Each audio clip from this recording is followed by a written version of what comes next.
Alors, je me suis mis dans une position extrêmement prétentieuse en étant tout seul dans mon coin. Enfin, pas dans mon coin parce que je travaillais quand même avec d'autres gens qui travaillent dans ce secteur. Je suis allé les questionner. Je me suis mis à la place d'un commissaire au plan, d'un gouvernement qui n'a plus de plan depuis bien longtemps et ça nous manque, pour essayer de voir ce qu'on pouvait faire. Alors bien sûr, c'est à mon modeste niveau. Je n'ai pas une équipe de 50 hauts fonctionnaires pour travailler sur le sujet, mais j'ai travaillé dessus. Sachez quand même qu'il y a quelque chose de formidable, c'est que le gouvernement français, il y a quand même des qualités qui restent à l'État français. Tout est accessible en open source, énormément de documents. Donc ça permet quand même de faire un travail important, quoi, en open source sur les sites internet du gouvernement, sur le site développement-durable.gouv et sur d'autres sites aussi. Alors la première chose, question pourquoi faire la transition énergétique, il y a trois raisons.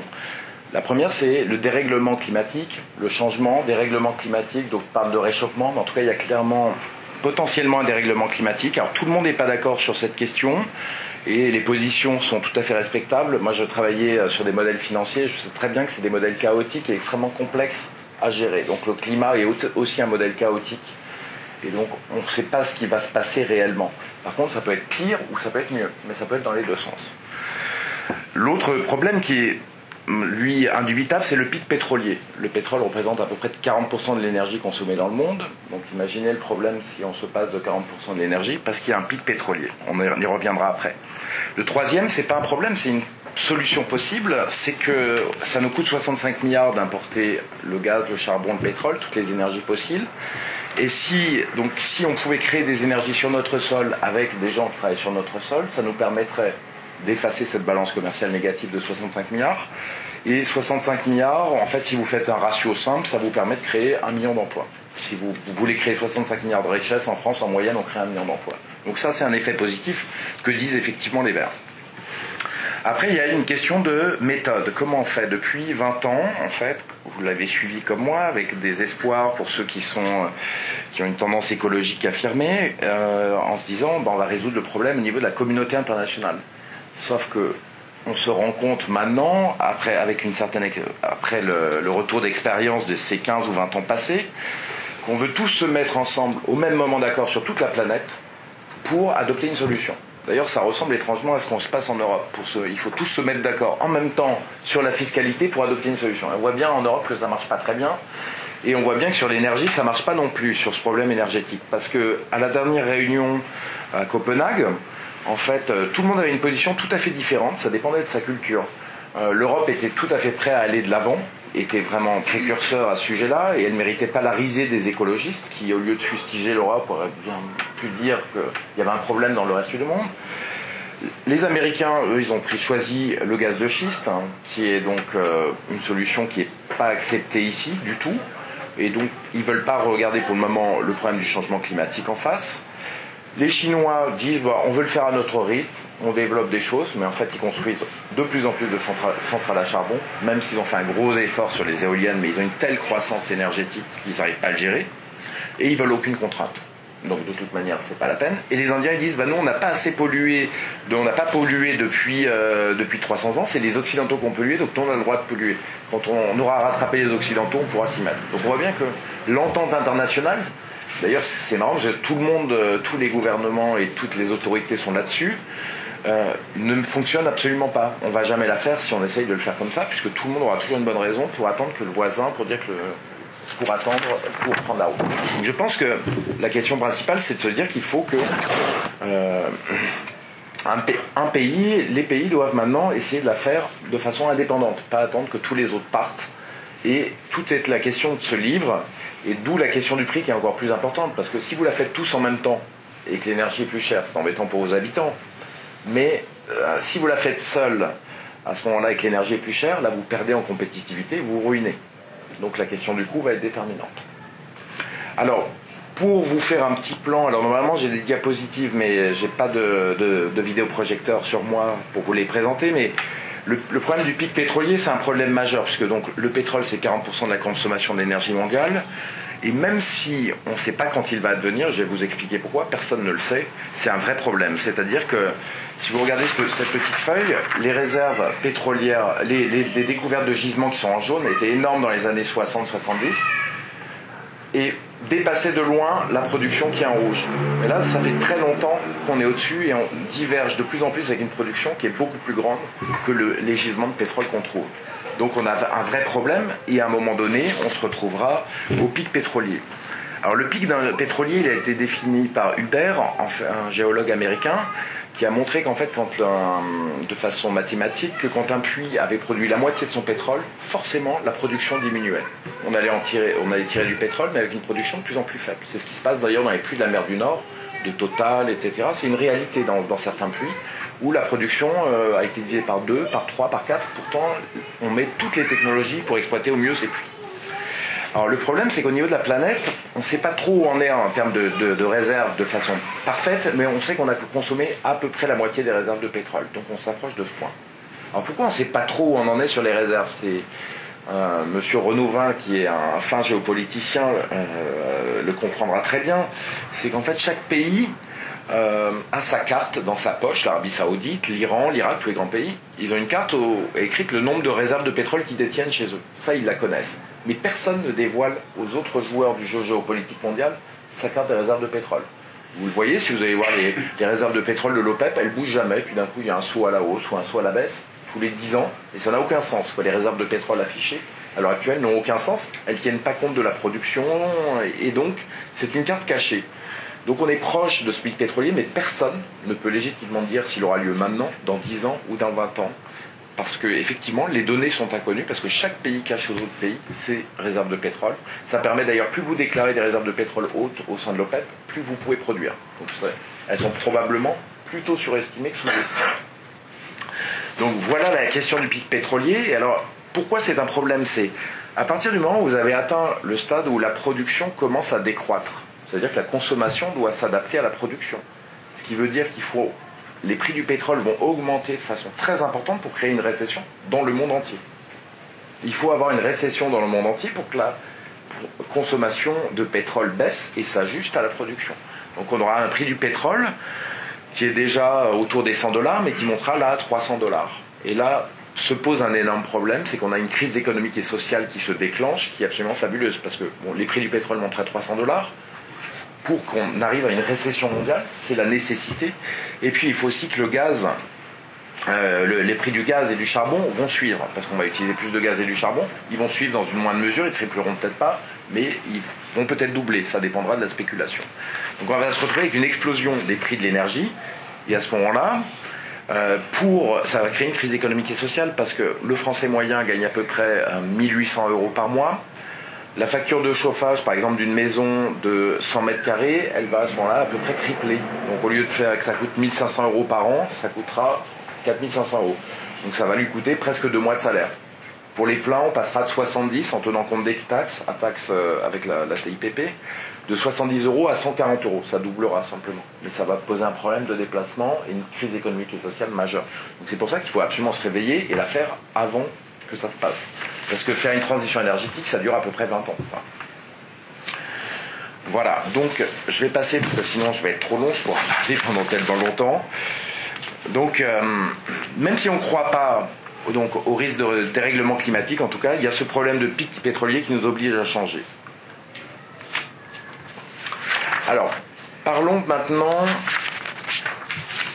de la consommation d'énergie en France et ce qui se passe, puisqu'on va regarder au niveau français. Rien ne sert de tirer la comète au niveau mondial, parce qu'on n'a aucune influence sur ce qui se passe en Chine, ce qui se passe aux États-Unis. Éventuellement, si on peut arriver à avoir une petite influence en France, à l'exercer et à infuser des idées, mais évidemment dans les autres pays, c'est totalement irréaliste.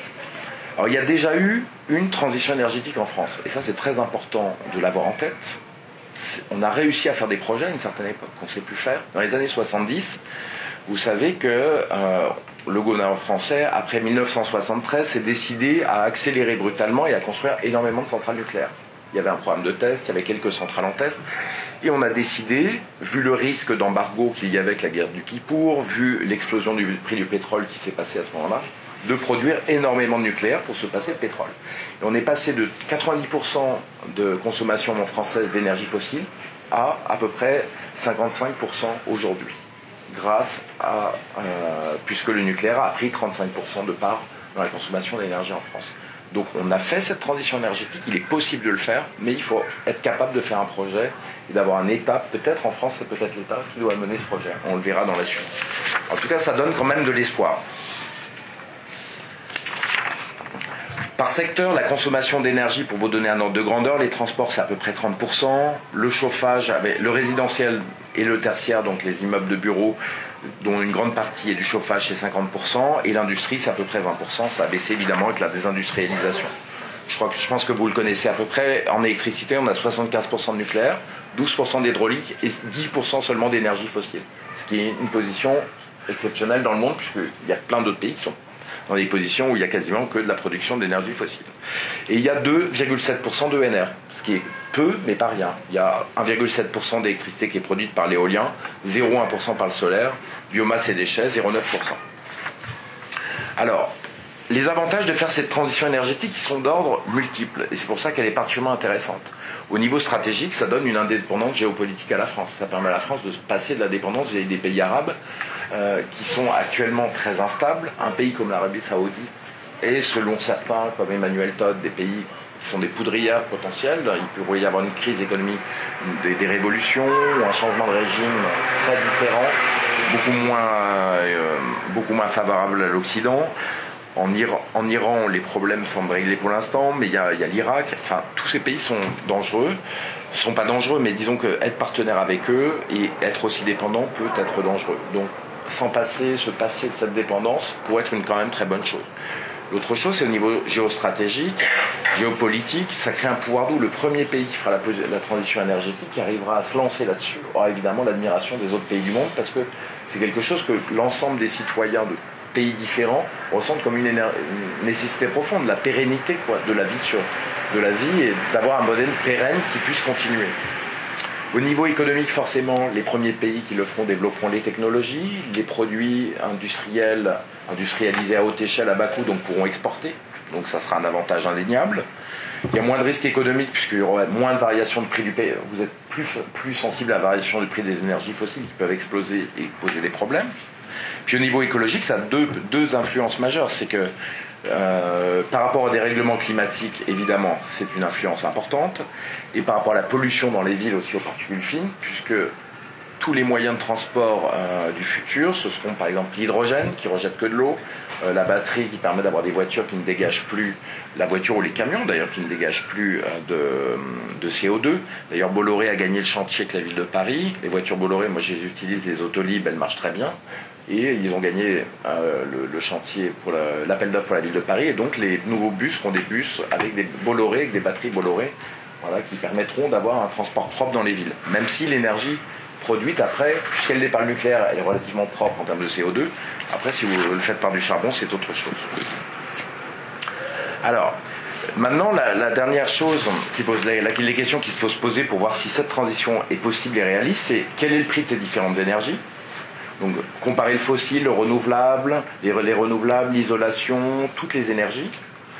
Quelle énergie peut-on produire de façon massive? Parce qu'en fait, il y a un espèce d'enfumage d'Europe écologique qui vous dit oui, on va faire du biogaz, c'est majeur. Sauf que c'est très important de le faire, ça va créer des emplois. Mais ça peut créer, si vous utilisez tous les déchets, 2,5% de la consommation d'énergie française. Donc on vous enfume en vous disant ça, mais il faut aller quand même droit à l'essentiel et dire quelles sont les énergies qu'on peut produire massivement, et pas celles qui peuvent représenter 2%. Même si on les mettra en œuvre, c'est vraiment nécessaire. L'autre question, c'est comment les stocker, puisqu'on sait que toutes ces énergies sont à base d'électricité. Donc, comment les stocker? Ces énergies produisent de l'électricité. Il faut stocker de l'électricité. Or, ça, c'est un vrai problème, parce que vous produisez beaucoup d'énergie le jour, mais pas la nuit. Beaucoup en été avec le solaire, etc. On sait que l'éolien, ça dépend des coups de vent. Donc, tout ça est un problème absolument fondamental du stockage. Enfin, comment financer et réaliser concrètement ce programme au niveau économique? Quel plan économique on peut faire pour que ça se réalise et pas qu'on attende désespérément que ça arrive? Alors, pour vous donner un ordre de grandeur, le nucléaire, donc cette révolution énergétique qu'on a faite, on va commencer par le nucléaire, ça a coûté 180 milliards d'euros de recherche et d'investissement par l'État. Recherche, construction et la recherche, je crois que c'était 50 milliards d'euros peut-être. Le rapport de la Cour des comptes donne tous les chiffres, il est très très bien fait. Mais il faut voir qu'on a mis des moyens absolument énormes. Ce n'est pas les gouttelettes qu'on peut mettre dans le programme de Ségolène Royal qui vont changer quoi que ce soit au sujet. le coût de fonctionnement des centrales, c'est à peu près 12 milliards par an. Donc sur 50 ans, le coût de tout ça, du nucléaire, ça a été 800 milliards d'euros pour fournir des quantités phénoménales d'énergie. Ça donne une idée des chiffres qu'il faut mettre et des investissements qu'il faut mettre pour ça. Alors le coût du kilowattheure nucléaire, c'est une grosse question, parce qu'effectivement, il y a une désinformation de tous les côtés. Certains vous disent que ça coûte 3 centimes d'euros par kilowatt, c'est absolument imbattable, donc tous les autres énergies sont ridicules. D'autres vous disent qu'avec le coût de démantèlement, qui va peut-être être de 150 milliards d'euros, ça sert même à rien, c'est même une énergie stupide. Alors moi, je suis allé faire les calculs, tout simplement, j'ai regardé tous les coûts qui sont dans le rapport de la Cour des comptes, qui sont très bien indiqués. Donc les dépenses de maintenance qui sont à 12 milliards, le coût des actifs nucléaires, le surcoût d'investissement pour durer au moins 50 ans sur les centrales, etc. Et vous arrivez en fait à un coût à 5,4 centimes d'euros par kilowatt. Donc on n'est pas aux 3 centimes. Voilà, parce qu'il faut quand même amortir les centrales qu'on a créées. Ce qui revient à dire, on met de côté l'argent pour en reconstruire. Parce que si vous considérez que la centrale est gratuite, évidemment le coût est pas cher de l'énergie. Mais c'est pas le cas. Donc on arrive à 5,4 centimes, ça sera notre référentiel. En revanche, c'est vrai qu'il y a un problème sur le coût de démantèlement. Et ça, c'est juste de le soulever. Il n'est pas à 75 milliards d'euros comme il est provisionné. Il n'est peut-être pas là, mais on n'en sait rien parce qu'on ne l'a pas fait. Mais la Cour des comptes, à partir des expériences, des comparatifs avec les autres pays, à partir de diverses approximations, dit que ça pourrait être entre 75 et 150. C'est énorme comme fourchette. Sauf que si ça coûte 150 et pas 75 milliards ce démantèlement, en fait, il va falloir provisionner 3 milliards par an. Et vu la production d'énergie que c'est, là, les écologistes ont complètement tort parce que ça coûte 0,8 centimes par an, c'est 75 milliards d'euros de surplus de démantèlement. Donc en fait, le coût de l'énergie nucléaire, c'est entre 5,4 et 6,2 centimes d'euros. Ce problème de démantèlement n'est pas un problème majeur. Même s'il coûte 150 milliards, on pourra les tenir et ça ne va pas nous ruiner. Voilà. Alors ce qu'on peut savoir, c'est que pour les EPR, qui est un réacteur qui est assez mal conçu parce qu'il a été conçu sur 15 ans, on a changé sans arrêt la définition, on a repris des vieux programmes pour en faire des nouveaux. Enfin, il y avait un scientifique qui expliquait très bien pourquoi c'était un petit peu mal fait ce programme et que ça avait conduit à des dépassements. On a un coût de l'EPR qui devrait coûter à peu près 8 centimes d'euros par kilowattheure. 7 centimes d'euros au mieux, d'après les calculs de DEF, avec un effet de série. Parce que Flamanville va coûter très très cher.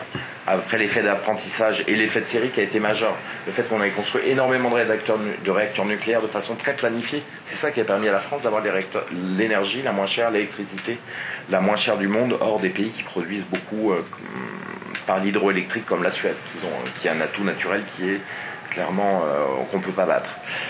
L'EPR au Royaume-Uni, pour vous dire, le coût de l'électricité vendue en gros par EDF, c'est 10,6 centimes. Pas aux consommateurs, mais en gros. Donc ça montre que les coûts ils montent sur l'énergie nucléaire. Parce qu'effectivement, on veut plus de sûreté. Puis peut-être qu'on n'a pas aussi...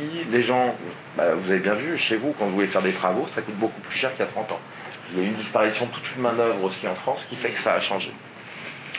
Alors, il y a quand même une question fondamentale qu'il faut se poser. C'est que le nucléaire privé, c'est la sécurité en baisse, parce qu'en fait, on voit bien que l'exigence de rentabilité forte pour les actionnaires passe avant la sécurité. Et on le voit sur le fait qu'il y a un recours accru très fort à la sous-traitance. On a vu dans plein d'émissions sur les sujets avec des sous-traitants qui étaient interrogés et des pressions pour dire non, ce tuyau, en fait, on ne va pas le changer, il est juste rayé et pas fêlé. Et tout ça affecte la sécurité nucléaire de façon importante parce que c'est un enchaînement, il faut que toute l'installation soit en bon état. Parce que le risque, évidemment, si Fessenheim, par exemple, explose, c'est la plaine d'Alsace et le territoire des Alsaciens qui n'existent plus, ce qui s'est passé à Fukushima. Donc, on peut comprendre que les gens soient inquiets et demandent de la sécurité. Et puis ça fait monter aussi le prix de l'électricité. On voit que le prix de l'électricité n'arrête pas de monter dans tous les pays qui ont privatisé. Donc le citoyen n'y gagne rien. Donc la première chose qu'on peut en déduire de façon simple, c'est qu'on a nécessité d'avoir un EDF qui soit public pour garantir cette sécurité du nucléaire. À moins qu'on veuille tout fermer tout de suite. L'avantage du nucléaire, c'est qu'on a une production stable et continue. On a les prix qui sont les moins chers pour l'instant, on le verra. L'inconvénient, c'est qu'on a un risque d'accident aux conséquences absolument catastrophiques, même si le risque est faible en théorie, puisque ça fait quand même 30 ans que ça fonctionne bien. Donc, on a une technologie qui est de plus en plus chère, mais qui reste quand même abordable. Donc, voilà l'inconvénient. Après, ça crée une dépendance de la France aussi à des pays producteurs d'uranium, comme le Nigeria. Mais bon, on a aussi potentiellement le Canada qui en produit et l'Australie. Donc, cette dépendance ne doit pas être mise trop en exergue.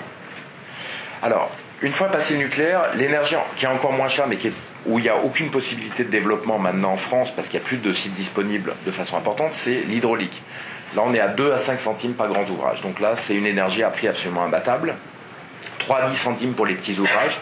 Énergie la moins chère, ça c'est le gros avantage. Énergie stockable, déstockable. À volonté, on peut stocker en faisant descendre de l'eau, ou déstocker en faisant descendre de l'eau, ou stocker en laissant l'eau s'accumuler. Donc on peut créer de l'énergie à la demande, donc c'est un énorme avantage. Et donc énergie la moins chère. Formidable, mais il n'y a pas de potentiel de développement en France. Ou alors très faible. Le fossile, ça coûte plus cher que le nucléaire. Pour créer de l'électricité, on est à 7 centimes le kilowattheure, donc ça coûte un peu plus cher. Et dans l'avenir, a priori, tendanciellement, forcément, ça coûtera plus cher. Après, par quel chemin on va passer, c'est difficile de le dire, mais tendanciellement, forcément, ça va augmenter avec la raréfaction et la demande d'énergie en hausse. L'avantage, c'est que ça vous permet d'avoir de l'énergie sur demande, complètement stockable, que vous transportez dans vos réservoirs de voitures qui sont stockés dans les grands sites de raffinage. L'inconvénient, donc, c'est ça contribue au dérèglement climatique, pour ceux qui pensent que c'est vrai. Ça va se renchérir et ça crée une dépendance géopolitique.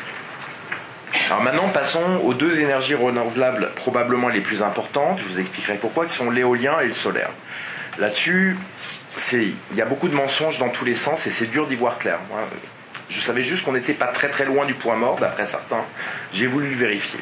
Alors j'ai fait des calculs dans le livre, il y a des annexes du livre avec tous les calculs, tous les détails, combien coûte une éolienne, combien coûte la maintenance, si vous investissez à 20% en fonds propres, avec une certaine demande, 80% d'aide, à quel prix est votre point mort donc, de l'éolien. Et là on se rend compte qu'on est à 6 centimes par kilowattheure.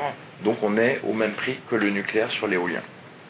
Le prix peut baisser, mais pas beaucoup, parce que tout ça a été quand même bien industrialisé. On pourrait passer à 5,2 centimes par kilowattheure.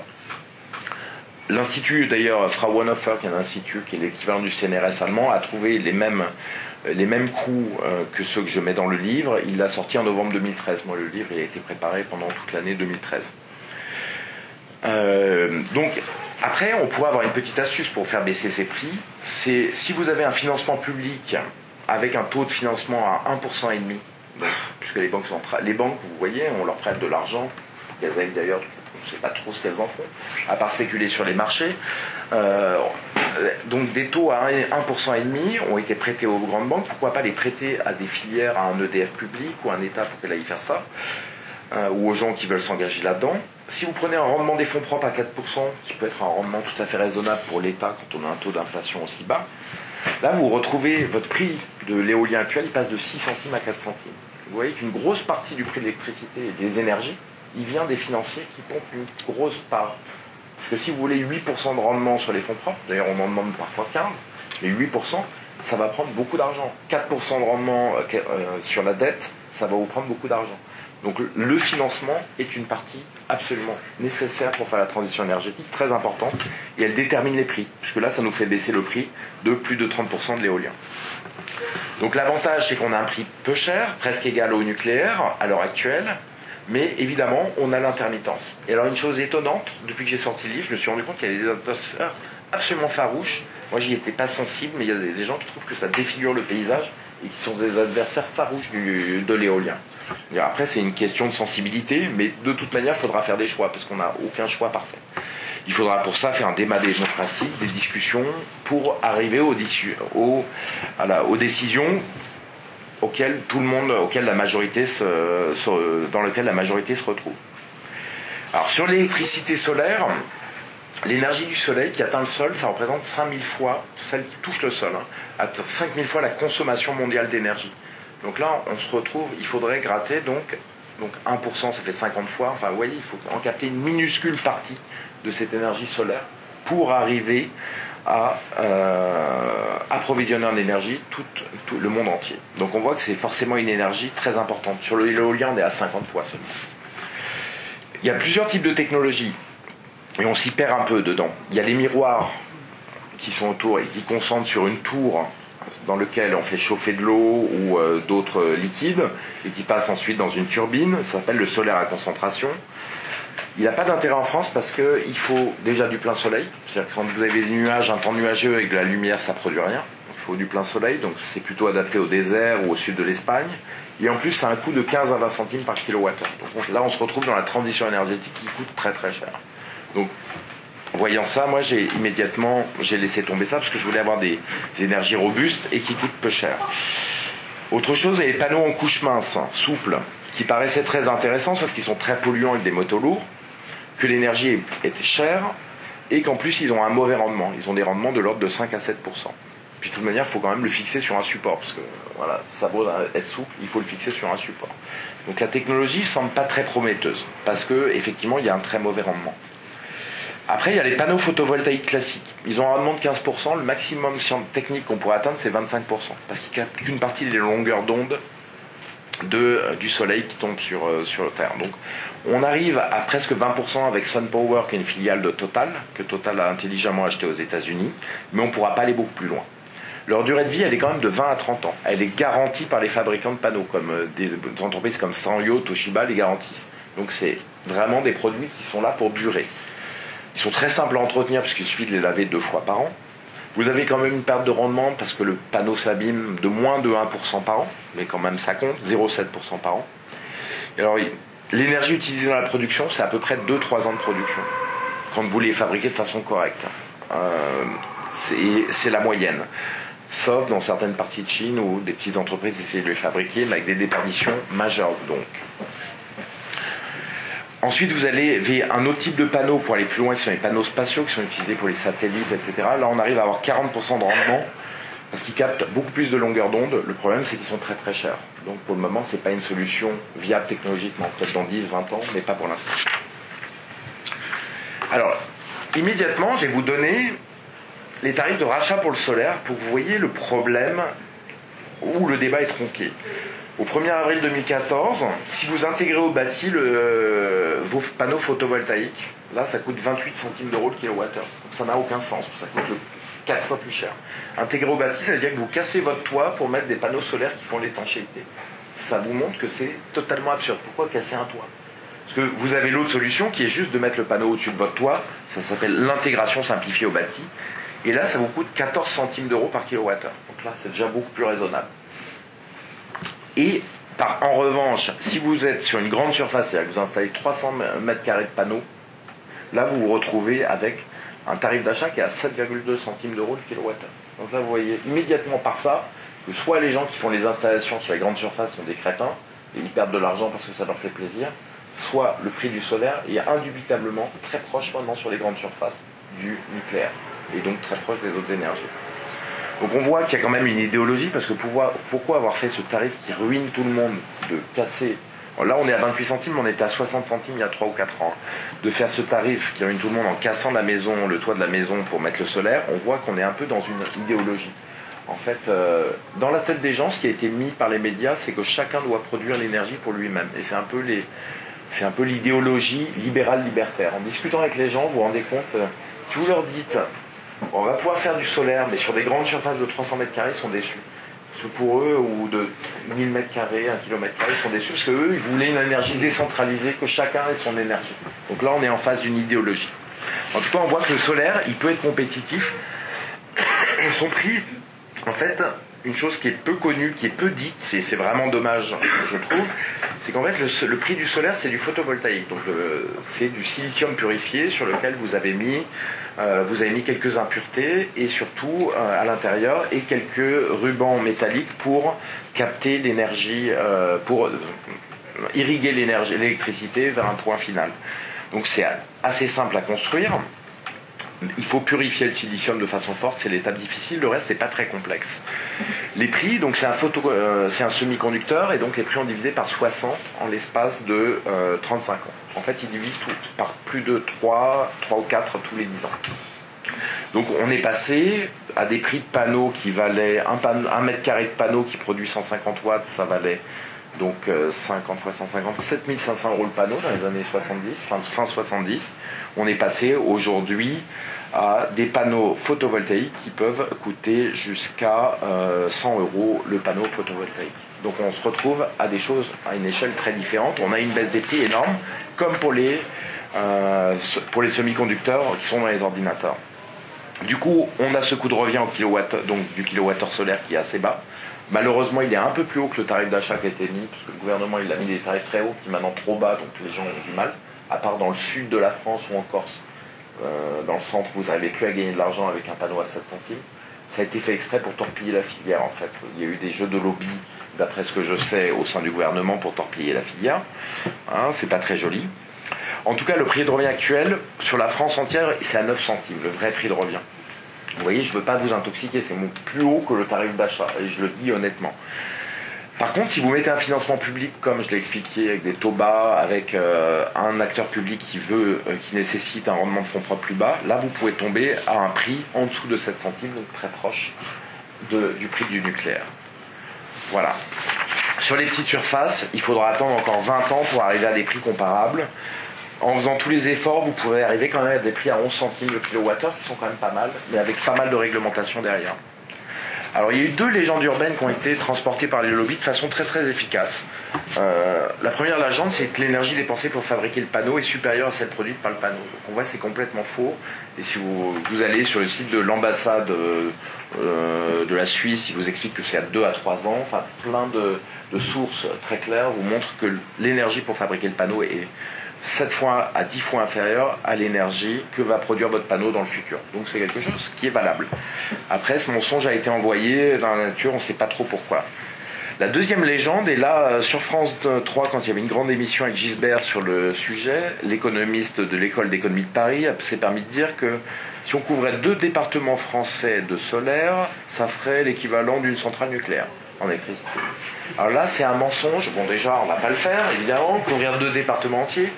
En fait, si on couvrait... Mais le mensonge est absolu. Moi, je me suis dit, mais j'ai dû me tromper dans les calculs. Oui, j'ai recalculé, et puis je me suis dit, 5000 fois la consommation mondiale qui tombe sur le sol, c'est pas cohérent. En fait, si vous mettez 3200 km² de panneaux solaires en France, vous avez l'équivalent, vous reproduisez toute l'électricité du parc français. Donc autant d'électricité que tout le nucléaire, tout l'hydraulique, etc. Donc on voit qu'on est dans un mensonge énorme, mais on le voit, 5000 fois la consommation mondiale d'énergie sur la planète, il est évident que ça ne peut pas être des choses, même si la France consomme un peu d'énergie, on voit que c'est pas possible d'arriver à des calculs comme ça. Donc l'avantage, c'est que si on la met sur les entrepôts ou sur des prés qui ne sont pas viables, on pourrait avoir une énergie qui est déjà presque rentable, moins chère que le nucléaire, et qui sera moins chère demain. Avec un problème, bien sûr, c'est une énergie qui n'est pas stockable.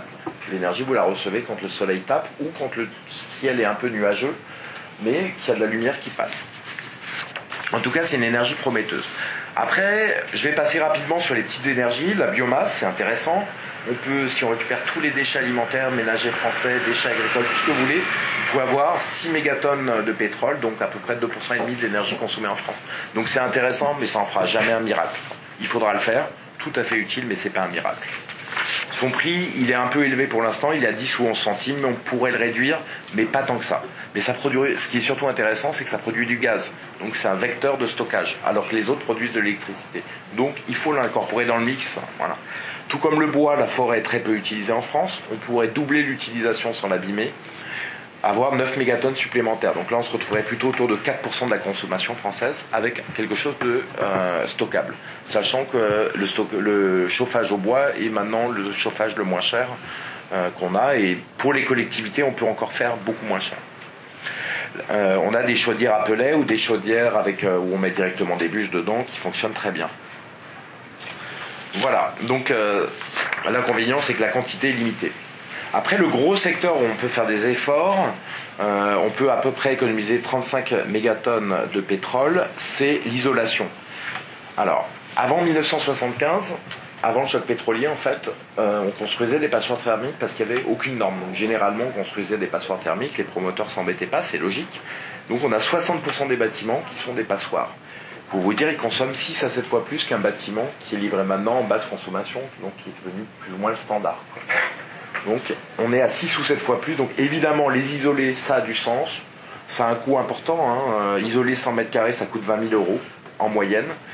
Et pour l'ensemble de la France, c'est 17,5 millions de logements et 258 milliards d'euros, d'après Négawatt. C'est même peut-être plus important. Et ça prendra du temps. Ça donnera du travail aux gens, aux ouvriers. Et c'est évidemment intéressant parce que Ça permet d'économiser de l'énergie, donc de ne pas avoir d'en produire, et ça permet de baisser les pics de consommation d'électricité en hiver, quand les passoires thermiques chauffent énormément, parce qu'on a du -10 sur le sol français. Donc ça permet de créer un équilibre, je veux dire, dans cette consommation où on aura moins de vecteurs de stockage. La rentabilité, elle est entre 3,5% à 11% par an. Ça dépend de votre mode de chauffage. On voit qu'à 3,5%, c'est pas rentable. Si vous empruntez à 3,5% et que vous gagnez 3,5% par an, vous ne pouvez pas rembourser. Donc et on voit que quand on a 11%, tout va bien, mais on voit qu'il va falloir avoir aussi des taux pas trop hauts pour que ça se gère correctement. Donc si on met des taux à 1,5%, on peut rembourser à 3,5%. Donc la finance aussi est déterminante là-dedans. On pourrait rajouter, alors ça c'est quand même quelque chose d'incroyable, c'est qu'il n'y a pas d'obligation de thermostat, vous l'avez vu. À Paris, moi je suis dans un immeuble, et l'immeuble où j'étais avant, vous n'avez pas de thermostat. Donc en fait vous chauffez des fois à 24, des fois à 16, selon le soleil, le froid, il faut sans arrêt le changer, donc c'est pas confortable, mais en plus ça consomme de l'énergie pour rien. Donc vraiment, c'est étonnant qu'on est on veut tellement pas d'obligation que dire, bon, maintenant ça suffit. Ça coûte 10 € pour mettre un thermostat ou 20 € sur vos radiateurs, 20 €. Donc c'est quand même étonnant qu'on puisse pas dire à tout le monde, mettez un thermostat, qu'on soit incapable d'obliger pour le bien de tous, quoi. C'est une vraie question philosophique derrière. On peut aussi mettre des pompes à chaleur là où c'est trop compliqué, là où on a des bâtiments historiques ou là où c'est trop compliqué d'isoler. Ça a aussi un rendement et ça permet d'économiser énormément d'énergie, 2 à 3 fois l'énergie consommée. Donc c'est aussi notre solution qui complète le problème de l'isolation. Après on a des petites énergies comme prometteuses mais qui ne doivent pas nous tromper sur leur potentiel, qui sont la géothermie, parce qu'il n'y a pas beaucoup de sources de géothermie en France, on n'est pas l'Islande. Les hydroliennes, alors là, peut-être qu'il y a des choses à faire, mais il n'y a que des prototypes, on ne sait pas le coût, on ne sait pas le gisement potentiel, donc c'est quand même un peu compliqué. Puis, après, il y a les biocarburants, qui n'ont pas de sens, parce que le rendement de la photosynthèse, c'est à peu près 1% de l'énergie reçue du soleil. Donc on voit que ça n'a pas de sens, quoi, parce que le photovoltaïque a des rendements de 20%, 20 fois plus élevés. Donc c'est pas la même chose, mais on voit que c'est quand même pas très sain. Puis dans une planète surpeuplée, que 30% du maïs planté aux États-Unis, 30% du maïs est consommé pour faire de l'essence aux États-Unis. Donc dans un monde surpeuplé où il y aura des problèmes de faim probablement, ou de complexité pour alimenter tout le monde, ça n'a pas de sens de faire ça, et on ne pourra pas aller très loin de toute façon. L'autre chose, c'est l'exploitation de charbon avec du captage de CO2, parce que le charbon, il y en a encore pour 150 ans, et vous captez le CO2 pour l'injecter sous terre. Sauf qu'on n'a aucune... Il y a plein de choses qui montrent qu'on ne connaît pas très bien le sous-sol, et si vous l'injectez sous terre, des quantités gigantesques de CO2, et que d'un coup vous avez une faille et que ça remonte à la surface, là vous tuez absolument tout ce qu'il y a autour de la faille. Il y a toute la vie qu'il y a autour de la faille. Donc là c'est un risque qui me paraît franchement difficile à prendre. Pour moi ça me semble vraiment dangereux de faire ça. D'ailleurs ça ressemble beaucoup au gaz de schiste où effectivement on injecte des substances chimiques très cancérigènes, certaines tout à fait cancérigènes sous le sol, pour aller retirer ce gaz de schiste ou ce pétrole de schiste. Ça pose quand même un vrai problème de santé publique, parce que moi j'y connais rien, mais franchement vous injectez ces gaz, ces produits dangereux, mais vous avez des nappes phréatiques autour. Il est évident qu'elles peuvent être touchées, quoi. Il n'y a pas besoin d'être géologue professionnel pour le comprendre. Et les Français, avec leur bon sens habituel, l'ont bien compris. Ils ne sont pas fait trop avoir. Et on voit qu'aux États-Unis, il y a des vrais problèmes qui se développent. Pour vous dire, Total a abandonné parce qu'ils ont peur des problèmes de santé publique. Et parce qu'en plus, en fait, ils perdent tous leur chemise sur le gaz de schiste. Parce que les coûts du gaz ont tellement chuté, ça a créé un faux miracle économique, mais ils sont tellement bas, ils ont été jusqu'à 3 fois plus bas que le coût de production des pétroliers. Donc ils ont vendu à 2 centimes quelque chose qui leur coûtait 6 centimes. Donc ils perdent tous leur chemise, c'est le patron d'Exxon qui le disait dans un article du Monde. Total s'est retiré à cause de ce qu'on a dit, des risques écologiques, mais aussi à cause de l'économie. Chesapeake, la troisième boîte, aussi en train de vendre des actifs parce qu'ils font faillite. Donc en fait c'est vraiment pas une solution.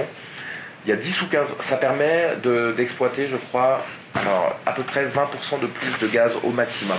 Donc ça ne va pas être une solution à long terme, 10% pour le pétrole. Donc c'est pas une solution à long terme. De toute manière, les Français ne le veulent pas. On est dans un pays démocratique, on ne va pas forcer les gens à mettre des polluants sous terre. À la rigueur, ce qu'on peut faire, c'est essayer de trouver des techniques propres et garder ces réserves dans le sol au cas où on a besoin, au cas d'une catastrophe au niveau du pic pétrolier qui arrive beaucoup plus vite que prévu, qu'on en ait vraiment besoin et qu'on ait des choses propres à faire.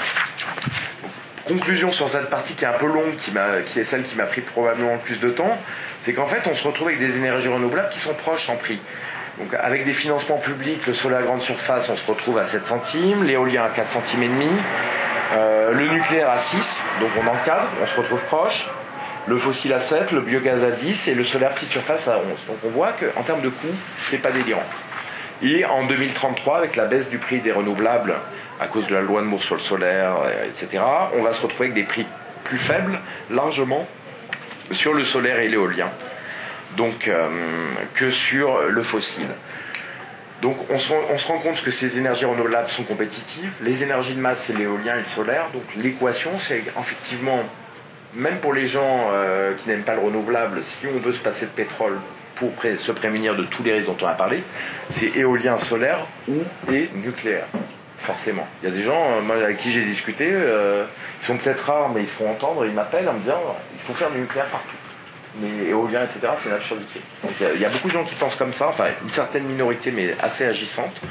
Moi je dis pourquoi pas, mais en tout cas c'est les 3 sources d'énergie, pas trop chères, et surtout à des prix raisonnables, on va dire, les autres ne sont pas forcément raisonnables, et qui vont permettre de produire en masse de l'électricité. Donc, elle va passer par là, la transition énergétique.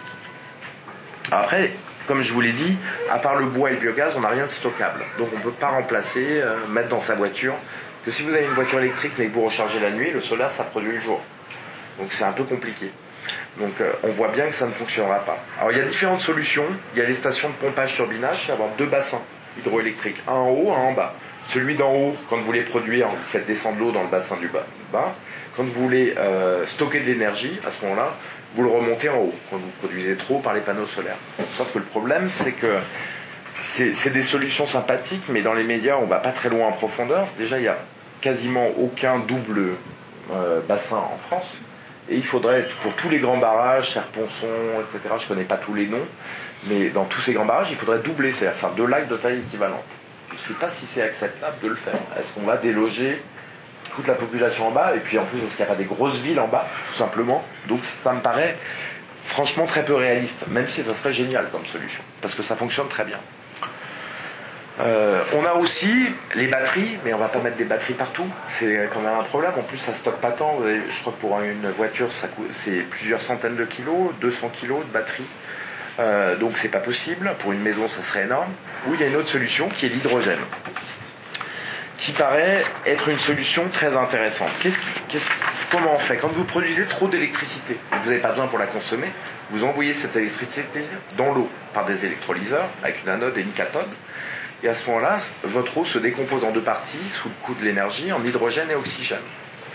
Cet hydrogène, vous le stockez, vous avez des bouteilles de stockage, vous voyez, ça c'est EADS Composite Aquitaine qui fait cette bouteille de stockage d'hydrogène à haute pression, 350 bars, qui sont des bouteilles qui sont utilisées de façon tout à fait courante et produites par beaucoup de constructeurs qui sont en fibre de carbone.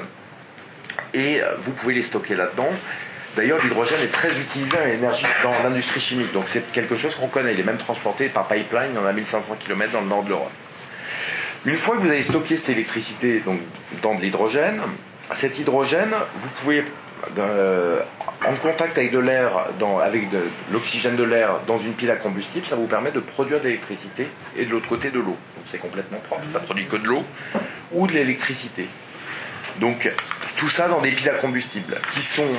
Donc les piles à combustible, elles existent, il y en a qui sont fabriquées, qui fonctionnent depuis 20 ans, c'est des projets pilotes, mais surtout, chose très importante, c'est que son rendement déjà n'est pas mauvais, c'est 50%. Sur une voiture, le rendement quand vous mettez du pétrole, c'est 35%. Mais surtout, c'est que les prix fondent à toute vitesse, et beaucoup plus vite que le département de l'énergie américain l'envisageait. C'est-à-dire que pour équiper une voiture en 2002, de série, il fallait 24 000 $ de piles à combustible. À l'heure actuelle, si on produit 500 000 voitures en série, parce qu'évidemment ça change complètement le coût, ça vous coûtera 2 000 $. Donc on se retrouve avec des prix tout à fait raisonnables, parce qu'en plus derrière les moteurs électriques, c'est des moteurs très simples par rapport à des moteurs à essence. C'est des moteurs très simples, très fiables, qui demandent peu d'entretien. Donc on voit qu'on a une solution pour stocker de façon massive de ces énergies renouvelables si on veut les produire. Alors, le rendement énergétique des piles, quand vous passez de l'électricité à l'hydrogène, vous gardez 60%, vous perdez 40%, et de l'hydrogène à l'électricité, c'est 50%. Donc le rendement global, c'est 30%, vous avez quand même perdu 70%, mais c'est autant que quand vous passez du pétrole à l'énergie motrice par un moteur où vous perdez 65% qui est en chaleur et vous avez 35% d'énergie utile qui est brûlée. Donc c'est pas un problème. Alors la sûreté de l'hydrogène, tout le monde en a peur parce que tout le monde a les images c'est du Hindenburg qui avait brûlé. Il faut quand même voir qu'on a des tuyaux de gaz partout sous nos pieds, dans nos cuisines, dans nos maisons. Donc on a su le gérer. On ne voit pas pourquoi on ne saurait pas gérer l'hydrogène. On sait avoir des réservoirs qui stockent cet hydrogène sans fuite. On a plus de technologie, donc on peut penser très clairement qu'on va le gérer. D'après les spécialistes du CEA que j'ai interrogés, ils me disent que c'est plus une question psychologique. Les gens ont peur de l'hydrogène de façon psychologique, plus qu'une question réelle. Surtout quand il s'échappe, il part très très vite en l'air étant très volatile, donc il ne se condense, il ne reste pas au même endroit comme le gaz, à la merci d'une petite étincelle. Donc c'est dangereux, mais ça l'est pas tant que ça. Après, il y a une fausse solution qui est le gaz de méthane qu'on synthétise à partir de l'hydrogène, lui-même synthétisé à partir d'électricité. Là, vous baissez tellement les rendements, vous divisez encore par 4 les rendements, donc vous passez de 30% à 10%, grosso modo. Donc là, vous perdez 90% de l'énergie. Donc là, c'est pas fiable. Et là, ça va beaucoup trop loin dans la perte. Donc c'est pas une bonne solution. Là, ce qu'on appelle donc le méthane, de passer au méthane. Alors maintenant, une chose importante, c'est comment on peut faire. On a toutes les briques de base. On connaît les prix, on connaît les problèmes de stockage. Comment on peut faire? Évidemment, on ne peut pas se passer de toutes les énergies en même temps. Moi, je ne suis pas un pro-nucléaire. Franchement, Fukushima, ça me fait peur aussi. J'aimerais pas que ça arrive en France. Mais on ne peut pas se passer de tout en même temps.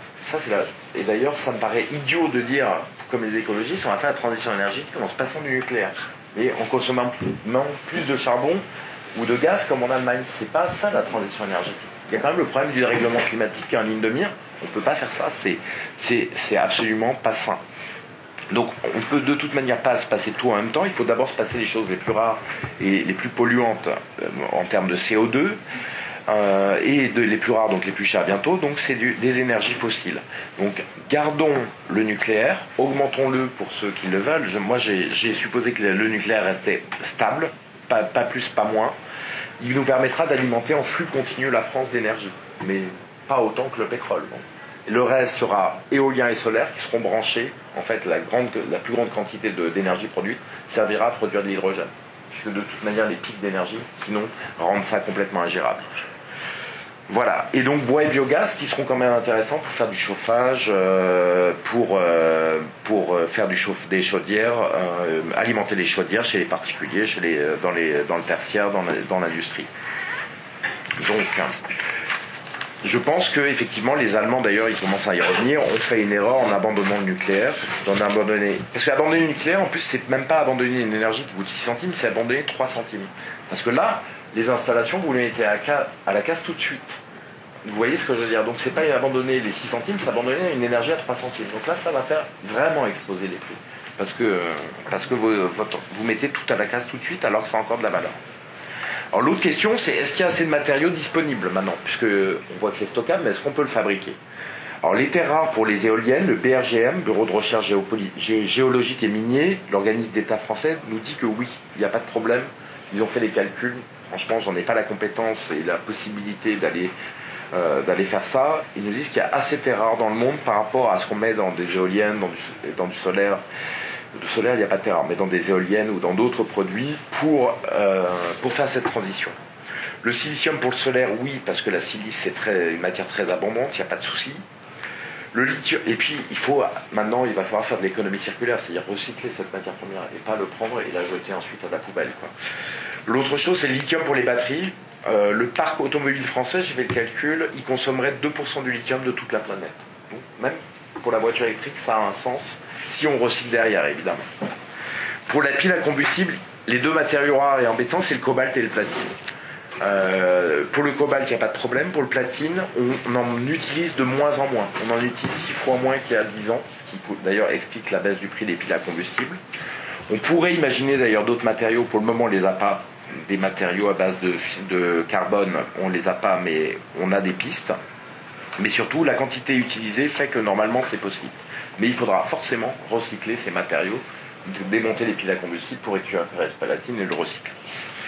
Donc l'idée, c'est en même temps, moi je ne suis pas du tout un adepte de la décroissance, parce que je pense que ça pose des problèmes. Faire une décroissance, ça demande d'être autoritaire, c'est-à-dire, toi je vais te donner des pans d'énergie, toi tu en mérites plus parce que tu es dans la classe sociale plus élevée. Vous voyez, ça demande quelque chose d'autoritaire. Ou toi. Et donc il faut désigner les gens. Et nos sociétés, c'est pas compatible avec la démocratie. Les Japonais l'ont fait. Quand les forêts allaient disparaître parce qu'ils consommaient trop de bois, ils ont donné une certaine part aux ouvriers, une certaine surface de maison aux classes sociales inférieures, c'était plutôt les agriculteurs à l'époque, une certaine part à d'autres classes sociales et une part maximum pour les nobles, mais qui était quand même limitée. Et ça leur a permis de sauver leur forêt. Donc c'est ça un peu la décroissance. Et c'est quand même plus Moi je pense que passons d'abord à l'économie circulaire, quelque chose de plus doux, de plus raisonnable. De toute manière, la décroissance signifiera aussi l'économie circulaire. On décroît, mais dans une économie circulaire, c'est le minimum qu'on puisse faire. Donc passons à l'économie circulaire et on verra plus tard ce qu'on peut faire. Ensuite, j'ai regardé le plan et j'ai chiffré ça. Alors, je vais aller vite parce que j'ai l'impression que je déborde un peu sur le temps. Combien, donc, est-ce qu'on peut mettre en œuvre cette transition? Donc, la quantité d'énergie fossile à remplacer, c'est à peu près 140 millions de tonnes en France d'équivalent pétrole. Alors, sur l'isolation, on peut se passer, donc, avec les pompes à chaleur, l'isolation généralisée de 35 mégatonnes de pétrole. Donc, à peu près de 30%, un peu moins de 30% d'énergie fossile. Ça coûte 400 milliards. Donc, on voit qu'on est dans des sommes gigantesques. Il faudra faire de toute manière sur 20, 30, 40 ans. Le biogaz et le bois, ça coûte pas forcément très cher, mais ça coûte quand même 28 milliards d'euros, où on peut avoir 15 mégatonnes. Sachant que le bois, normalement, le prix est inclus dans la ressource, il n'y a pas d'investissement à faire. Ça nous permet de nous passer donc de 10% d'énergie fossile. Donc maintenant, il va falloir produire 60% d'énergie fossile en plus. Moi, j'ai choisi plutôt énergie renouvelable. Ça veut dire qu'il faut prendre à peu près en électricité solaire une surface de 3800 km². Si on met 60% en solaire et 40% en éolienne. Et il faudra mettre 10 éoliennes tous les 70 km². Des groupes de 10 éoliennes tous les 70 km². C'est ça le choix qu'il nous faut pour le faire. Ensuite, il faudra mettre en place des smart grids. Alors, bon, le coût, il est à mon avis surévalué parce que c'est pas du tout le plan hydrogène qu'a en tête l'Agence internationale de l'énergie. Elle parle de 200 milliards d'euros. Je pense que c'est beaucoup plus faible, mais j'ai aucun moyen pour le calculer. Mais on est actuellement à 1 milliard par an de rénovation de réseau. 200 milliards me paraît dingue, mais c'est dans un système où l'hydrogène n'est pas au centre. On n'a pas besoin de cet Internet de l'énergie qu'on veut construire. Donc la transition des voitures aux batteries électriques à la pile à combustible, donc ça va nous donner aussi certains coûts, mais finalement le surcoût est très faible, puisqu'on a vu que le prix de la pile à combustible c'est presque le même prix que le prix d'une voiture classique. Donc on se retrouve avec des investissements de 1570 milliards sur 20 ans, 80 milliards par an. Alors là je me suis dit, c'est dingue, 1500 milliards, mais ça n'a pas de sens. Et en fait quand vous regardez la facture pétrolière qui est quand même de 65 milliards à peu près, enfin pétrolière, gaz, charbon, et moi j'ai supposé qu'on remplaçait tout, à ce moment-là ça fait quand même une rentabilité de 4%. Donc c'est pas rien. En fait cette somme-là, c'est un programme tout à fait rentable. Après, vous allez me dire, mais comment trouver cet argent? Parce que 1500 milliards, on voit bien que déjà il n'y a plus un euro dans la caisse de l'État, que les banques ne veulent plus prêter un euro non plus aux entreprises, et donc comment on va faire? Eh bien, il faut qu'il y ait un financement banque centrale. Il faut qu'on revienne sur la loi de 73, c'est-à-dire qu'il faut que la banque centrale finance une partie de ces 80 milliards par an, comme on faisait dans les 30 Glorieuses par le circuit du Trésor. Donc 80 milliards d'euros par an, soit elle donne à des banques publiques en leur disant c'est ces investissements-là qu'il faut faire, prêter à EDF ou à d'autres structures, à des taux de 1,5%, parce que c'est des investissements qui sont utiles pour la pérennité de la société. Donc on les bonifie d'une certaine manière par la Banque centrale. Sachant que la Banque centrale, elle, l'argent lui coûte rien. Donc même quand elle prête à 1,5%, elle gagne de l'argent, puisque l'argent lui coûte rien, c'est elle qui le crée. Elle le crée comme quand vous voyez, quand on fabrique des billets, elle crée de l'argent à partir de papier. Donc voilà, à partir de papier qui coûte 1 centime, on crée de l'argent. Le Trésor américain, il a créé 4000 milliards de dollars d'argent comme ça, pas pour faire la transition énergétique, mais pour faire de la spéculation Wall Street dans les 4 dernières années. Donc on voit qu'on peut en faire quand même quelque chose de beaucoup plus utile. On nous dit, bah non, il ne faut pas faire de financement de banque centrale, mais en même temps, on le fait pour Wall Street et pour la spéculation, pour acheter des bons du Trésor aux banques américaines. Donc voilà, ça me paraît beaucoup plus utile là-dedans. Donc l'autre plan, c'est avoir un EDF public qui gère tout ce programme pour avoir une sécurité nucléaire et surtout, comme dans le disait le Conseil national de la résistance, pour pas qu'il y ait une rente privée sur l'électricité. Si vous avez un seul acteur ou 3 acteurs, de toute manière, c'est une rente privée. Et à ce moment-là, comme vous avez tous besoin d'électricité, ils vont pouvoir vous faire les prix qu'ils veulent et la rentabilité qu'ils veulent. Et se payer les salaires et les stock options qu'ils veulent. Donc moi, ça me paraît nécessaire d'avoir un EDF public pour planifier ces investissements à long terme, avoir les capacités de financement de la Banque centrale. Ça me paraît tout à fait logique. Et il y a une troisième chose, c'est que si vous déversez 6500 milliards, dont une partie vont aux équipements, et que vous les déversez partout à l'étranger, à ce moment-là, pour acheter des panneaux chinois qui sont 15% moins chers que les panneaux français, ou peut-être 20%, 15% moins cher que les Allemands, 20% que les Français. Ben là, vous vous retrouvez à dépenser, à vous ruiner parce que vous dépensez l'argent, mais l'argent ne reste pas dans l'économie. Elle part partout ailleurs. En fait, vous créez des emplois dans le monde entier, mais pas pour vous. Vous faites la transition énergétique, vous faites cet effort-là de projet, de planification, mais la richesse va complètement ailleurs. Et les autres ne l'ont pas programmé. Moi, je pense qu'il faut un protectionnisme dans ce secteur naissant. Mais ça veut dire aussi que des entreprises étrangères peuvent s'installer en France pour produire, évidemment. Mais un protectionnisme, des droits de douane de 15% suffisent pour, sur les panneaux chinois pour arriver au même prix avec les panneaux français. 15-20%. On n'a pas besoin de grandes choses. Autre chose importante, c'est quand on produit un panneau sur le sol français qui coûte 100 €, au lieu de 80 € pour le panneau chinois, on récupère 40 € en impôts. Donc finalement, on s'y retrouve. Entre les taxes, les charges sociales, des salaires et tous les impôts que payent les entreprises qui sont phénoménales, en ce moment, phénoménaux, on s'y retrouve. Voilà, donc on se retrouverait avec un programme moitié public, moitié privé, où EDF public commande et les entreprises privées fabriquent. Donc, quel est l'intérêt et le bilan économique de cela en dehors de l'écologie? L'idée, c'est de faire monter l'offre des entreprises en même temps que la demande. Faire monter l'offre d'équipement en même temps que la demande. On n'est pas dans de l'économie de l'offre ou de l'économie de la demande, on est dans l'économie, on fait monter l'offre en même temps que la demande. Les deux montent en même temps. Les créations d'emplois directs, ça représente à peu près 1 million d'emplois. Donc le ratio de ces investissements par rapport... On a 26 millions de personnes pour 1900 milliards de PIB. Donc ça nous ferait 1 million d'emplois. Pour chaque emploi direct, il y a 2 emplois indirects, puisqu'il va falloir la garde des enfants, les personnes qui travaillent dans les supermarchés, dans tous les services de l'État, les enseignants, etc. Vous retrouvez que 2 emplois indirects, donc à peu près 3 millions d'emplois créés. Vous voyez, vous réduisez un peu le chômage, qui est dans le réel, bien sûr, personne ne croit plus qu'il y a 3 millions de chômeurs, ça c'est vraiment l'intoxication. On a 8 ou 9 millions de chômeurs en France, à peu près. On peut le recouper par différentes méthodes. J'avais fait dans un article sur Marianne, par 2 méthodes différentes, j'avais trouvé le même taux de chômage de 8 millions de personnes. Donc vous trouvez déjà 3 millions d'emplois pour ces gens-là. Vous avez une réduction très forte du déficit commercial, donc vous avez un intérêt évident. Vous avez d'énormes recettes fiscales parce que cette production qui va être faite partout va générer des recettes fiscales. Vous avez des recettes fiscales partout. Donc vous n'avez plus de problème non plus de déficit. C'est ce qui s'est passé à les 30 Glorieuses. C'est pour ça qu'il n'y avait pas de déficit alors qu'on investissait beaucoup. Maintenant, on désinvestit, on ne fait plus rien et il y a des déficits. Par contre, il faut une finance différente, il faut donc avec une banque centrale qui est au service de l'État, dans les mains de l'État, un protectionnisme raisonnable. Et il faut aussi, à mon avis, sortir de l'Union européenne, parce que l'Union européenne n'acceptera jamais une banque centrale. D'ailleurs, vous savez que Orban, le président de la Hongrie, s'est fait fustiger parce qu'il voulait reprendre en main la banque centrale. Là, il était limite antisémite et tout ce qu'on veut. Enfin, quelque chose d'horrible parce qu'il avait fait ça, alors que c'est tout à fait raisonnable de la mettre dans les mains du peuple. Sinon, c'est dans les mains des banques privées de l'oligarchie. Et puis le protectionnisme, l'Union européenne n'est absolument pas prêt. Moi, j'avais prôné pour une initiative citoyenne européenne avec Emmanuel Todt, Jacques Sapir. On avait travaillé tout ça, on avait lancé ça pour faire un protectionnisme à l'échelle européenne, mais là, c'est totalement impossible. Et les Allemands sont vent debout contre le protectionnisme. Pas l'Allemand de base, hein, parce que les Allemands de base, ils sont comme nous plutôt favorables à un protectionnisme, mais encore plus national chez eux. Mais l'oligarchie allemande est vent debout. Et l'oligarchie allemande tient beaucoup mieux son peuple que l'oligarchie française ne tient son peuple. C'est d'ailleurs le gros problème de l'oligarchie française, quoi. Vous savez quand même que les Allemands ont fait baisser de 15% les salaires des 30% les plus pauvres, c'est-à-dire l'équivalent des smicards français, entre 2000 et 2010. Et on nous dit c'est ça le modèle allemand, c'est ça qu'il faut prendre. Il est évident que les Français n'ont pas... C'est impossible à gérer sur le sol français. Voilà, donc c'est pour créer ces projets, une finance différente, le choix d'un protectionnisme raisonnable si on peut le faire, et puis surtout débattre, assumer des choix clairs pour l'intérêt général, parce que ça peut être l'éolien, ça peut être le solaire, ça peut être plus de nucléaire, il y a un mix à trouver, mais c'est dans un débat démocratique qu'il faut le faire. Voilà, je vous remercie pour votre attention.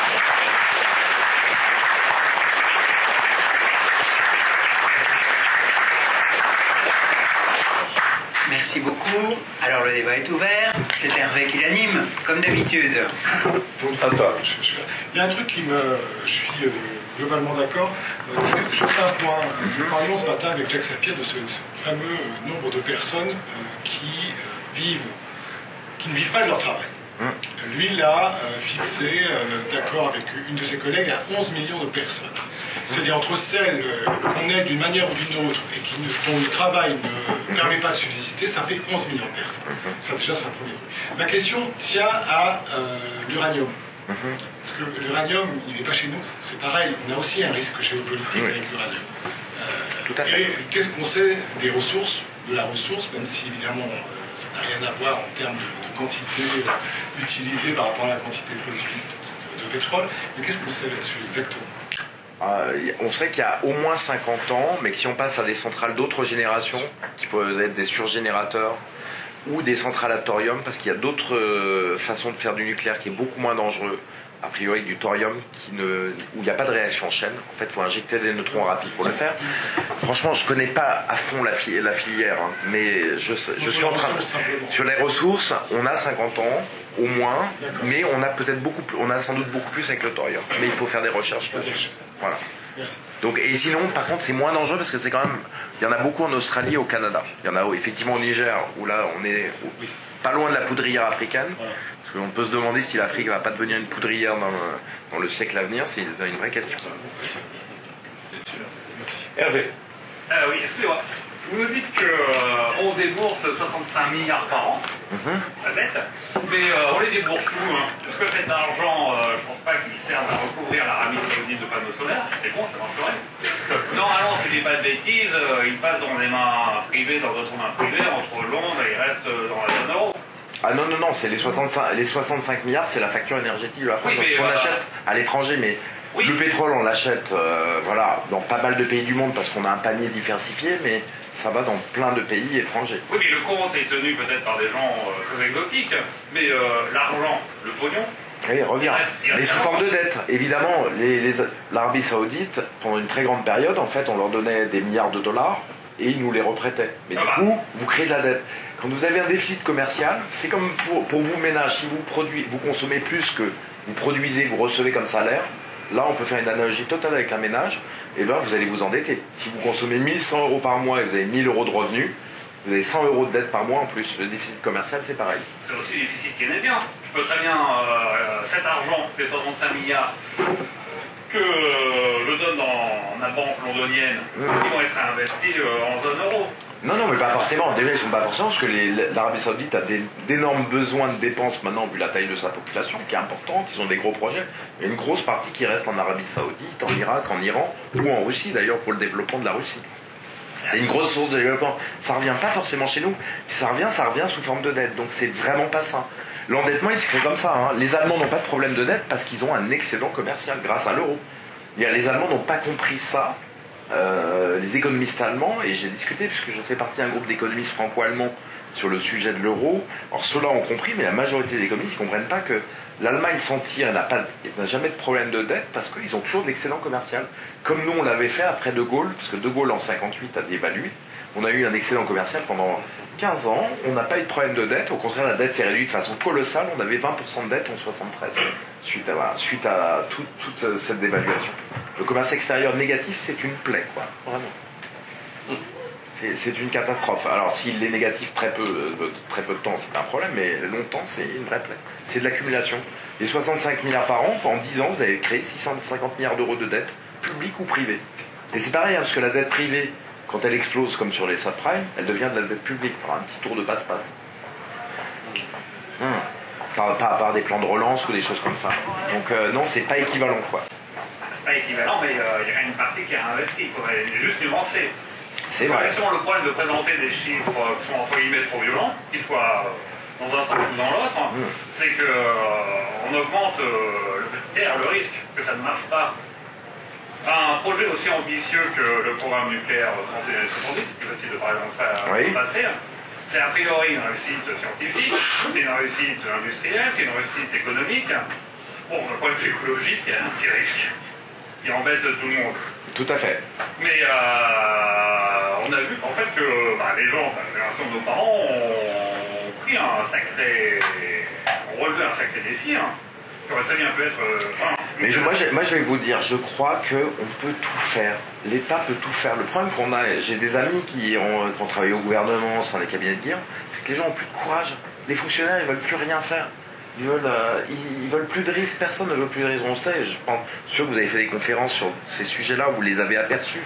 Je veux dire, le système, de toute façon, de l'ENA crée un système où personne n'a intérêt de prendre de risques, parce que tout le monde gère sa carrière au sein de l'ENA, au sein du corps, et prendre un risque, c'est juste embêter les autres. Il y a un système où plus personne ne veut prendre de risques. Et d'ailleurs, de toute façon, ils ont donné tous les pouvoirs à la Commission européenne, pouvoir financier, pouvoir protectionniste, pouvoir d'industrialisation. Donc de toute manière, ils ont tout donné, ils ne peuvent plus prendre de risques, puis ils n'ont plus de pouvoir de décision. Prendre des risques, déjà avoir des décisions. Mais après, pour construire l'avenir, et puis c'est un projet en plus qui est transcendant, le projet d'écologie, parce que moi je suis pas un écologiste pur du tout, je suis économiste au départ, mais le projet écologique il permet à la jeune génération de se dire, moi je vais construire quelque chose pour rendre mon monde pérenne et viable, et que mes enfants puissent vivre dedans. Moi je suis désolé, j'ai pas envie d'élever mes enfants qui ont 8 et 10 ans, de dire que je vais leur transmettre un monde où il y aura tellement de CO2 peut-être que ce risque, qu'ils pourront plus se nourrir, qu'il y aura des crises économiques et sociales parce qu'il y aura un pic pétrolier. De toute façon, les risques ils sont inhérents aux choses, donc autant les prendre maintenant dans le bon sens du terme. Et puis le projet, moi j'ai annoncé un projet comme ça, mais on peut faire ce projet pendant 5 ans et voir comment il se déroule, investir des sommes, pilote au départ et petit à petit enclencher quoi. Vous voyez ? Mais je pense qu'il faut prendre des risques et c'est vrai que l'Union européenne nous a dépossédés de cette capacité à prendre des risques, puisqu'on ne peut plus. Là vous êtes obligé de commander aux banques privées qu'elles vous prêtent. Sur le solaire, je vais vous donner un exemple de la finance, comment elle est pénalisante. Vous faites une installation solaire de 10 000 € chez vous, en tant que particulier. Elles vous prennent, c'est un ami qui travaille dans le secteur et qui en est parti tellement il est écœuré, il dit les banques, elles prennent 6 ou 7% de taux. Elles refinancent à zéro. Donc elles auront pris 6 à 7% par an pendant 10-12 ans sur le projet. Elles auront pris 70% du prix du projet. Enfin, le projet coûte 10 000 €, les banques se sont pris 7 000 € en plus. Et le projet coûte 17 000 à cause de la voracité de la finance privée. Quel sens cela ? Et en plus, il faut encore qu'elles acceptent de prêter. Quoi. Et quand elles prêtent, elles parasitent et elles sont gloutonnes. Aurélie ? Oui. Doit-on s'inquiéter pour cet hiver ? Puisqu'en fait, en ce moment, il y a le conflit russo-ukrainien. Ouais. Comme quoi la Russie a fermé les vannes du gaz à l'Ukraine et il se pourrait qu'on soit touchés, nous, en Europe. En plus, il y a un conflit en Irak qui commence. Donc, au niveau du pétrole, qu'est-ce qui va se passer, en fait ? Donc, c'est vrai que c'est très intéressant. Il faudrait s'en inquiéter maintenant. Et commencer, je pense, maintenant à... Alors, c'est vrai que alors là-dessus, c'est... Bon, les marchés financiers, moi, je suis un ancien des marchés financiers. J'ai travaillé 10 ans avant d'en démissionner. Parce que la corruption devenait insupportable dans le milieu. Mais pour vous dire, les marchés financiers sont un mode complètement dingue. De toute façon, on est dans un stalinisme privé. C'est un communisme privé maintenant, si vous voulez. L'argent est dépensé dans les marchés financiers de l'État, enfin la planche à billets va dans les marchés financiers. Les marchés financiers montent quoi qu'il arrive. Croissance des États-Unis, premier trimestre, moins 2,9%. Mais par exemple, les marchés financiers ont cru tout le premier trimestre, ont monté tout le premier trimestre, alors qu'il y avait une récession de 2,9% aux États-Unis. On n'a jamais vu ça. C'est juste parce qu'ils sont alimentés en argent, c'est Robin des Bois à l'envers. On prend l'argent aux pauvres, voilà, pour le donner aux riches. C'est le système. Alors, par exemple, la crise en Irak là-dessus, en fait, du coup, les marchés sont dans un mode super zen et ils auraient pu faire monter le pétrole de $30 et ça a monté que de 10. Mais c'est un état. En fait, les marchés, ils peuvent surréagir à une nouvelle ou sous-réagir selon leur état, selon qu'ils sont en état d'euphorie ou de stress. Mais là, peut-être qu'avec ce qui se passe en Irak, parce que mais moi, j'en ai aucune idée de ce qui va se passer, ouais, effectivement. Avec le conflit qui part, je pense qu'à mon avis, le pétrole va augmenter à une puissance phénoménale. Et par contre, le gaz, qu'est-ce qui va se passer pour nous cet hiver ? Alors, je pense qu'ils vont trouver un accord, la Russie et les États-Unis. Le but des Américains, le but des Américains, enfin, d'après des amis qui sont bien meilleurs que moi en géopolitique, je leur donne, voilà, ils m'ont expliqué, le but des Américains, c'est qu'il y ait une charogne qui est en décomposition aux portes de la Russie pour les embêter. C'est leur stratégie actuelle. Eux, c'est ce qu'ils en pensent. On revient au conflit de la guerre froide. Voilà, un conflit à basse intensité pour gêner la Russie, avec une Ukraine qui se décompose, mais la situation qui évolue pas trop mal. Après, c'est dangereux, forcément.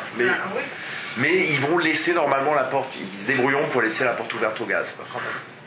C'est pas ce qui a été dit, c'était plutôt...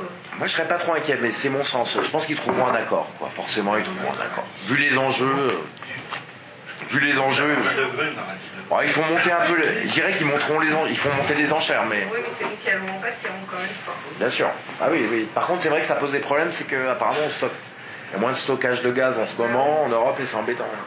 Non, non, il y a des risques. Oui, ça veut dire qu'il faudra repasser à l'électricité. Il faudra faire le genre l'électricité. Qui coûte beaucoup plus cher, effectivement. Mais c'est dur de dire ce qui va se passer. Oui, pas beaucoup, mais suffisamment. Mais franchement, on est dans des systèmes chaotiques où c'est impossible de prévoir à 6 mois ce qui va se passer. Entre la géopolitique, les marchés financiers, le gaz, etc. Enfin, les prix du pétrole, c'est impossible de prévoir. Mais c'est risqué, forcément. Guy.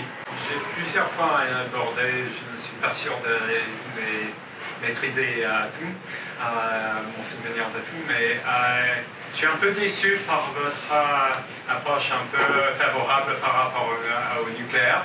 De toute façon, pas tout à fait contre.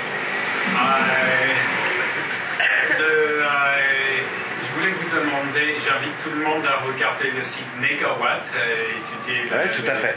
Et leurs conclusions. Au Japon, ça fait maintenant 5 ans qu'ils ont pratiquement plus de recours au nucléaire. Non, 2 ans quoi. 2 ans, 2-3 ans quoi. 2 ans. À savoir qu'ils ont fixé le taux de becquerel presque entraînant l'évacuation à presque 2 fois le niveau que c'était fixé que ce qui a été fixé à Tchernobyl, parce que sinon ils auraient dû évacuer Tokyo, et que ce désastre n'est pas fini.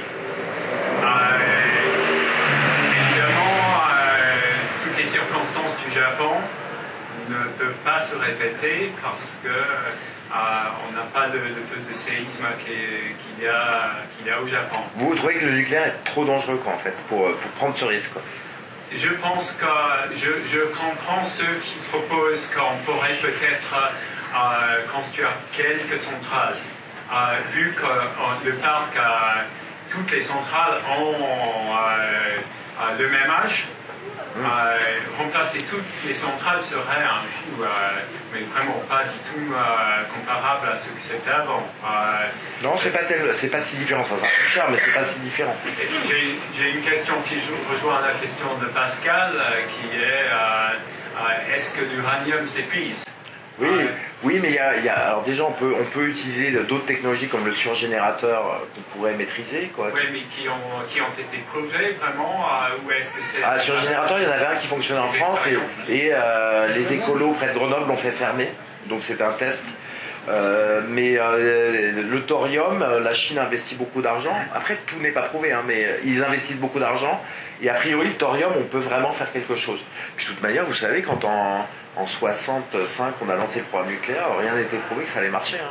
C'est parce qu'on a testé. C'est éthique d'avoir recours au nucléaire dans des circonstances où Areva extrait de l'uranium au Mali, au Niger, avec un main-d'œuvre qui n'a absolument pas de protection contre la radioactivité. Alors, un article du Monde diplomatique là-dessus en 2009. Alors ça serait malheureux si c'était le cas. Après, je veux dire, je pense que c'est le cas. Après, ça nous pose des questions, vraiment des vrais problèmes éthiques. C'est-à-dire, est-ce qu'il faut l'acheter uniquement en Australie et au Canada parce que eux, ils se protègent bien, et donc faire que les Nigériens. Vous voyez, il faut éviter les raisonnements aussi simples.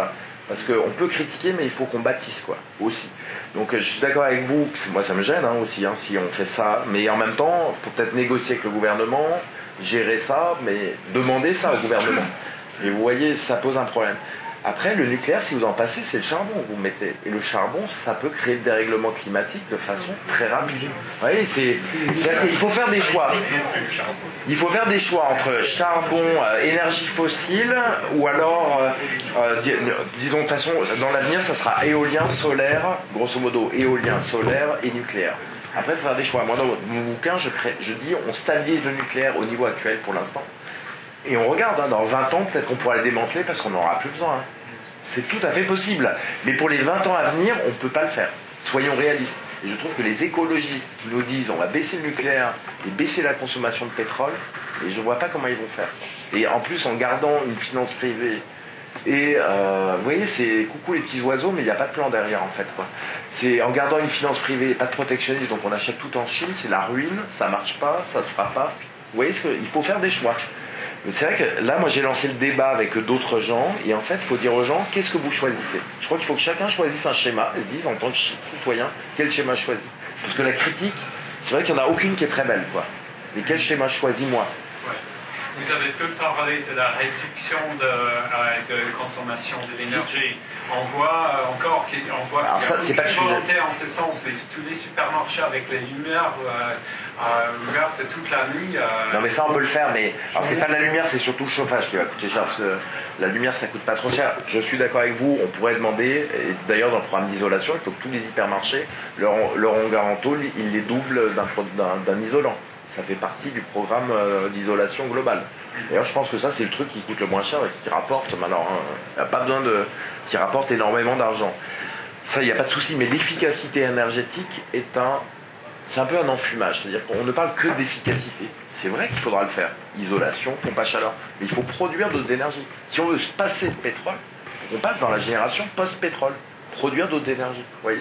L'efficacité énergétique, ça a été mis en avant parce qu'on ne peut plus produire des panneaux en France parce qu'on est concurrencé par la Chine. C'est pour ça. Les éoliennes offshore, c'est pareil. Les éoliennes en mer, ça coûte 2,5 fois plus cher qu'une éolienne sur Terre, l'électricité. Donc là, ça coûte très cher. Mais vous savez pourquoi on les a mis en place? Une seule raison. C'est parce qu'en fait, ça nous permet de produire des éoliennes en France. Parce qu'on est obligé de mettre des centres de maintenance près des côtes, etc. Et donc, c'est uniquement un calcul parce qu'on refuse le protectionnisme.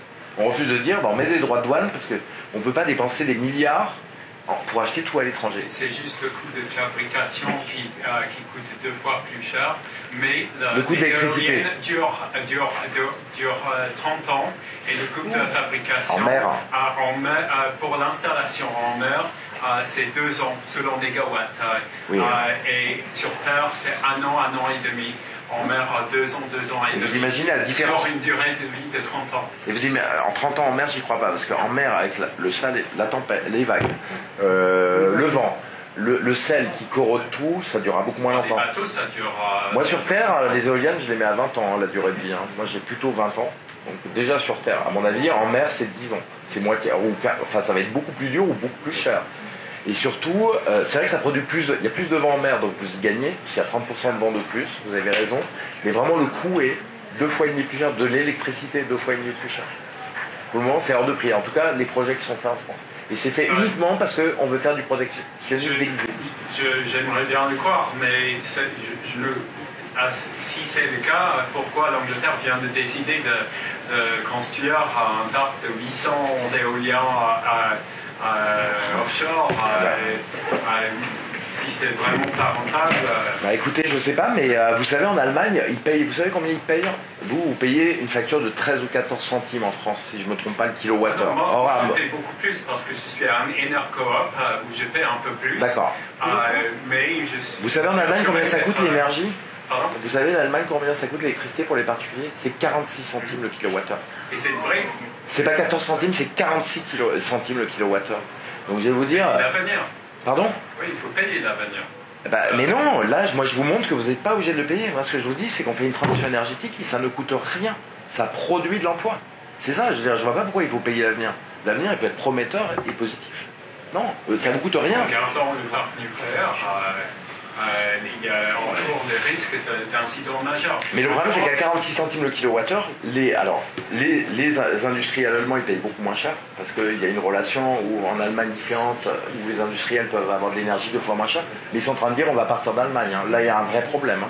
Ils sont en train de dire on part d'Allemagne, on n'investit plus en Allemagne sur pas mal d'entreprises, parce que l'énergie coûte trop cher.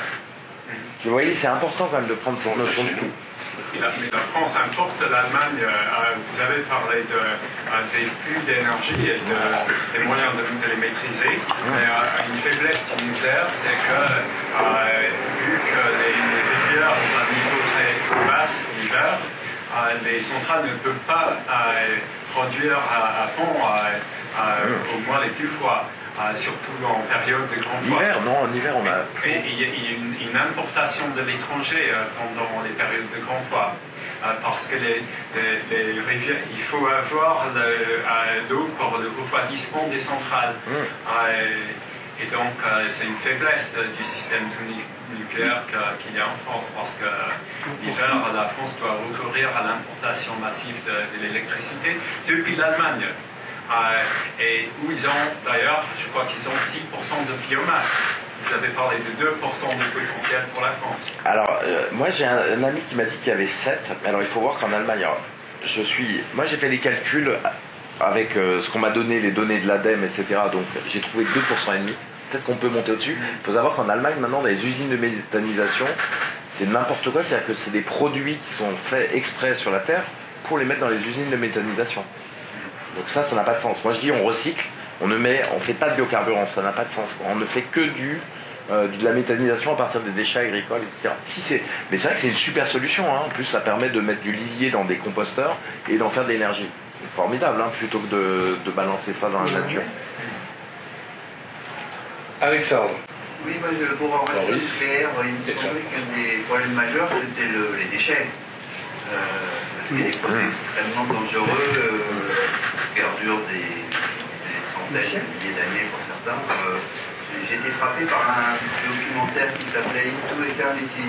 Ah oui. Je ne l'ai pas vu, mais j'ai vu la bande-annonce qui avait l'air... Qui raconte un peu l'histoire d'un site d'enfouissement en Finlande sur un mode un peu philosophique. C'est vrai que c'est un vrai problème. De ce problème des déchets. Non, c'est un vrai problème, c'est clair que c'est un vrai problème. Et les stocker en profondeur paraît une folie. Moi, je vais vous dire, parce qu'ils l'ont stocké en profondeur en Allemagne, sauf que le sol, on ne maîtrise rien. Normalement, le sol ne devait pas bouger. Le sol a bougé, on les a perdus. Enfin, ils sont pas très loin, mais on ne sait pas où, parce que le sol a bougé. À un endroit où il n'était pas censé bouger. Donc le stocker en profondeur me paraît très dangereux. Moi, je dirais qu'il faudrait mieux les stocker en surface, bien protégés sous des murs de béton, en attendant qu'on ait la solution pour le gérer. Parce qu'en profondeur, c'est une folie. Si on les perd et qu'ils nous reviennent sous une autre forme, là c'est dangereux. Et vous avez raison, il y a un vrai problème, mais il n'y a rien de parfait, quoi. Il n'y a rien de parfait. Maurice. Oui, vous êtes passé très vite sur l'équipement hydrolien.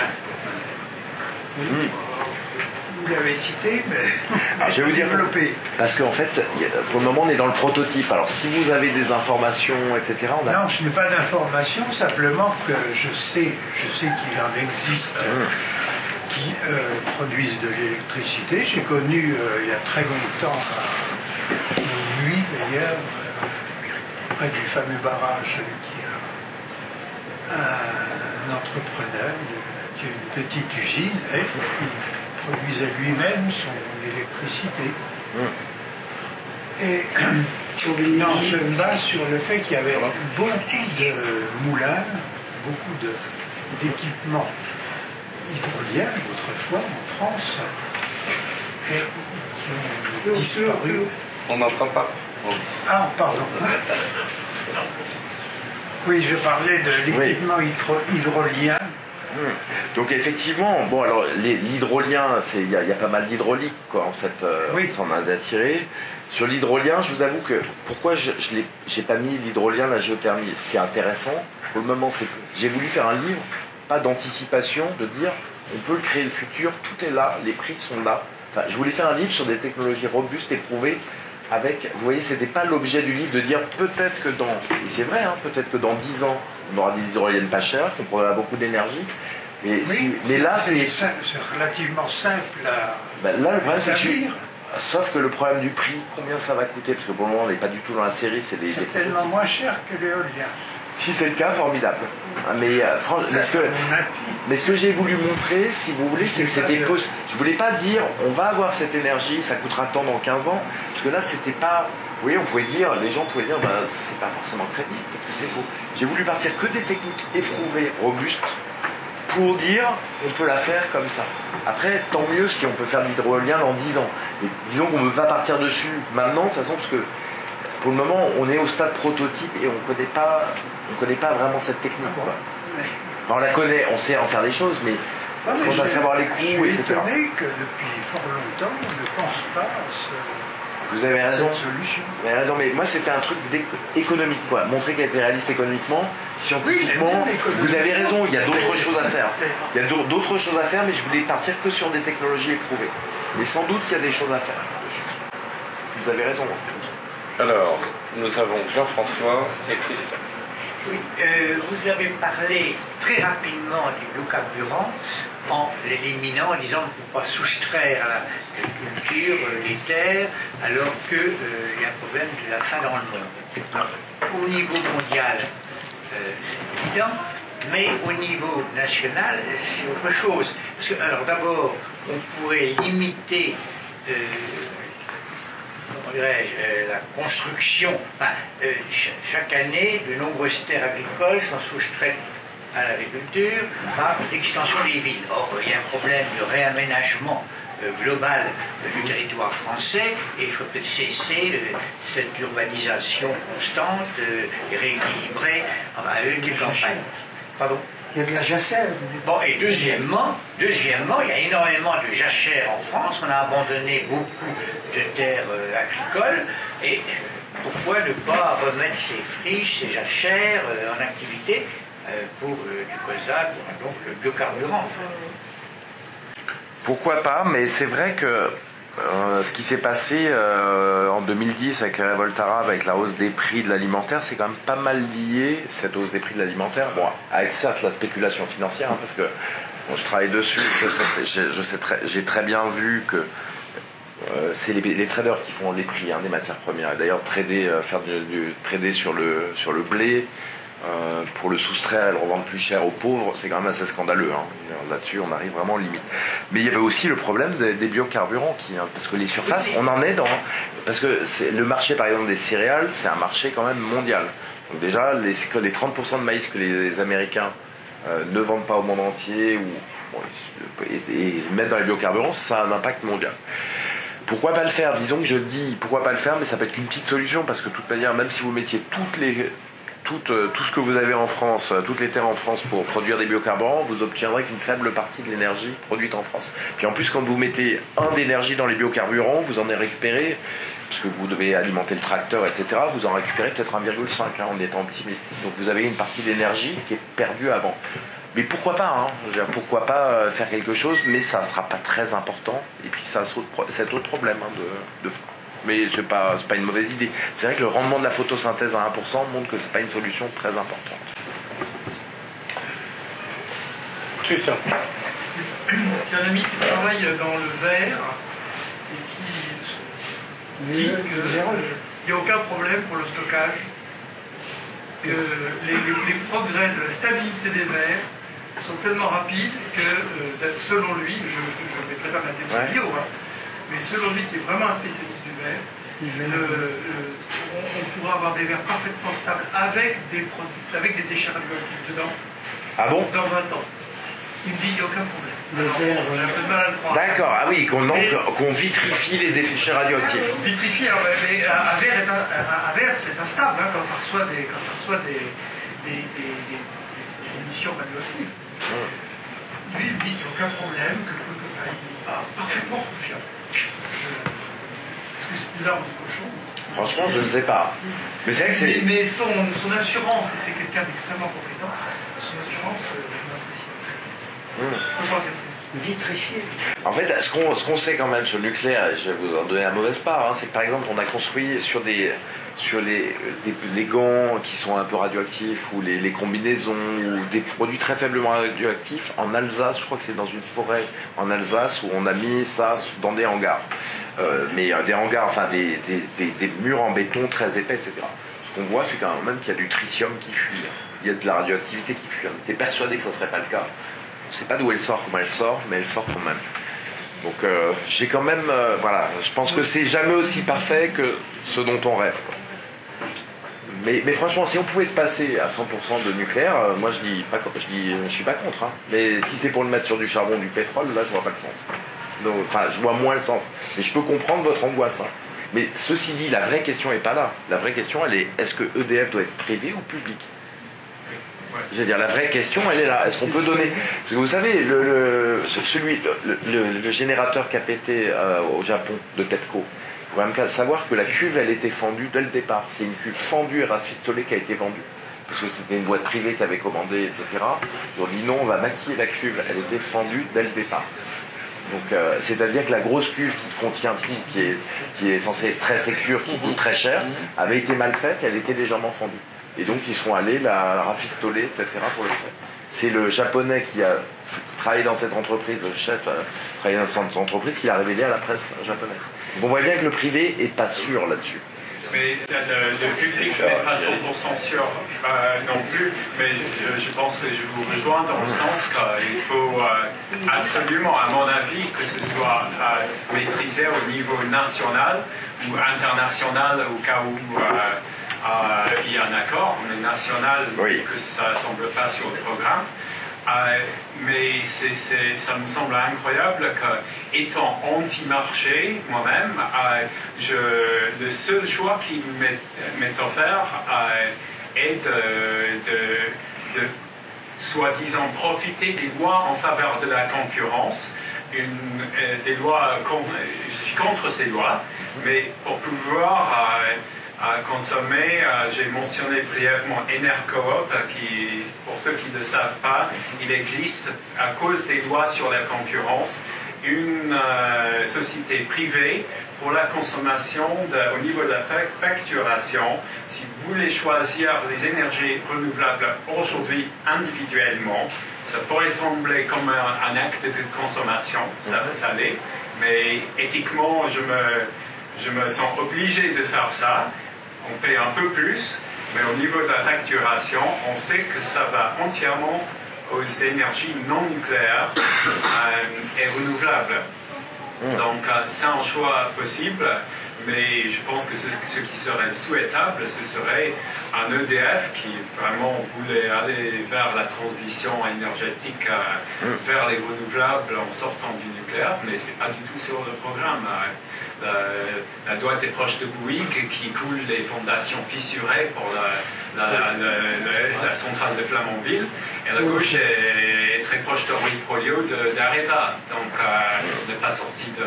Mais les écologistes ne savent pas plus quoi faire. Hein. Moi je ne sais pas si vous avez entendu Madame, comment elle s'appelle, Madame Emmanuelle Cos, ils n'ont aucune idée de ce que c'est la transition énergétique. Hein. Ça m'étonne pas. Ils vous disent pas du tout. Ils n'ont aucun plan d'investissement, aucun plan. Maintenant, ce parti, je le supporte plus parce que j'attendais. C'est pour ça que j'ai écrit ce bouquin. J'attendais que Duflo dise ça y est, on est proche de. Parce qu'on le savait, qu'on est proche du point mort. Et je l'ai vérifié. Mais jamais ils le disent. Ils ont un discours qui n'a pas de sens. C'est politique, mais pas celui d'Europe Écologie des Verts. Tout à fait. Il me semble à l'ouest. Tout à fait. Donc. Alors, moi, je vais poser une question aussi. Vous avez participé, avez-vous dit, à un groupe d'économistes franco-allemands. Et vous nous dites aussi que l'électricité en Allemagne coûte 46 centimes le kilowattheure, quand chez nous, elle est au niveau de 13. Comment expliquez-vous que tous les prix, et vous devez les connaître en Allemagne, sont si bas par rapport aux prix français? Pour moi, c'est un mystère. Les prix à la consommation. Je peux pas vous dire, franchement. Vous n'avez pas une petite idée là-dessus? Les prix équivalents sont quand même assez proches, quoi. Ils sont presque tout le temps inférieurs. Déjà, c'est beaucoup vendu dans des centrales. Pour les produire, ils ont besoin d'énergie, les entreprises. Ah, mais les prix à la consommation, les prix à la production, vous voulez dire? À la consommation, mais à la production, le coût énergétique est 2 fois plus important qu'en France. Tout à fait. Parce qu'ils ont des taxes peut-être moins élevées là-bas. Oui, et puis bon, ils ont un coût du... Il y a de la délocalisation, c'est vrai que c'est une économie de bazar, hein, où on fait produire en Tchéquie pour assembler. Oui, tout à fait. Ça. Il y a le fait que pour la viande, vous savez qu'en Allemagne, les abatteurs étaient essentiellement polonais, payés 4 fois moins cher, d'ailleurs tous les abattoirs français. Mais est-ce que ça suffit à compenser ce coût exorbitant de l'énergie à la production? Et puis ça suffit pour l'instant. Et la grande distribution aussi, et quand même une grande distribution beaucoup moins chère qu'en France, parce que c'est pas Carrefour, c'est Lidl, quoi. C'est vrai que c'est un appareil de faire ses courses. Il y a beaucoup de Lidl là-bas en Allemagne. S'il vous plaît. Il y a beaucoup de Lidl. Moi je vois ça. Et puis il y a aussi le fait de toute manière, avec l'euro, mécaniquement, les prix allemands baissent par rapport aux prix français. Parce que les salaires allemands ont tendance à beaucoup moins augmenter que les salaires français. Donc maintenant on arrive à la stabilisation. Je pense que ça va arrêter, mais on a une divergence de 18%, 20% des prix des salaires français avec les salaires allemands qui n'ont pas bougé quoi, ou baissé. Donc ça joue aussi, ces salaires qui ne bougent pas. À croissance égale, l'industrie allemande a réussi à baisser sa consommation énergétique et ça avait été considéré comme un des éléments du facteur de la validation par Merkel du choix politique de fermer. C'est qu'eux, ils ont, un peu comme nos amis américains, sont persuadés que les technologies leur permettra de continuer de vivre comme ils le sont. Et le fait que l'industrie allemande puisse croître et que la consommation d'énergie dont elle a besoin puisse décroître, c'est considéré comme un facteur d'encouragement pour l'avenir et ça avait été commenté comme étant la motivation de Merkel. Ouais, alors c'est compliqué parce qu'il y a tellement d'importations, c'est un pays qui est tellement ouvert, importation, exportation, c'est gigantesque. Je veux dire, c'est beaucoup de choses qui sont importées pour être réexportées, etc. C'est tellement gigantesque que je ne sais pas si on peut faire un bilan très très simple de ce qui se passe, quoi. Parce que vraiment on n'y voit plus grand chose en fait. On n'y voit plus très clair là-dessus. Parce qu'il y a beaucoup de choses qui viennent pour repartir, etc. Donc qu'est-ce qui vient pour... Franchement, on ne sait pas trop là-dessus. Mais c'est vrai qu'avec des prix d'énergie très très élevés, de toute manière, les industriels ont tout intérêt à baisser. Il y a plein d'entrepôts en France qui, à mon avis, ne sont pas encore isolés chez les petits industriels et qui le seraient si les prix étaient 4 fois plus chers. Pas une raison pour quadrupler les prix, mais ça joue beaucoup. Ça...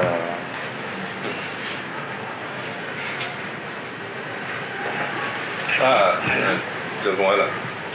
Vous êtes passé rapidement sur l'EPR. Moi, je n'ai pas de religion sur l'EPR en particulier, mais je crois que personne ne sait trop exactement de quoi il s'agit et les erreurs qui ont pu être faites ou pas, je ne sais rien.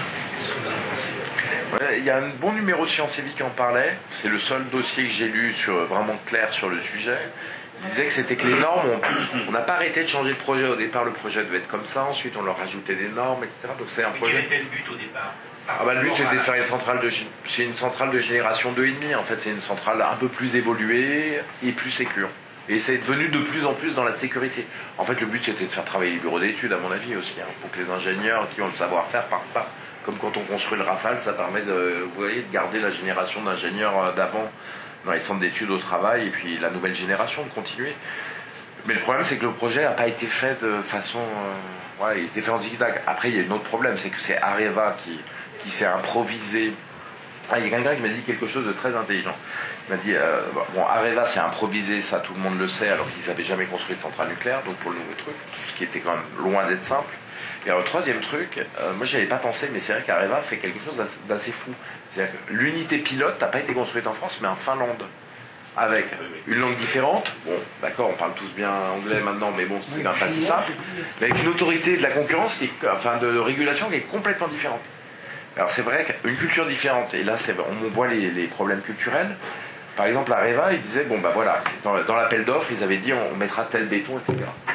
La quantité du béton était légèrement différente. L'autorité de la concurrence, de la régulation, ils disaient non, mais il n'est pas question, vous mettez le même béton précisément. Vous voyez, le côté français qui était un peu de contourner les lois tout en ne restant pas trop loin, ça ne passe pas du tout en Finlande. Donc le fait d'avoir construit en Finlande était une erreur, une grosse erreur. C'est le premier. Pardon? Ça permet de dribbler, ouais. Chers amis, on va s'arrêter au son de la Marseillaise. Oui.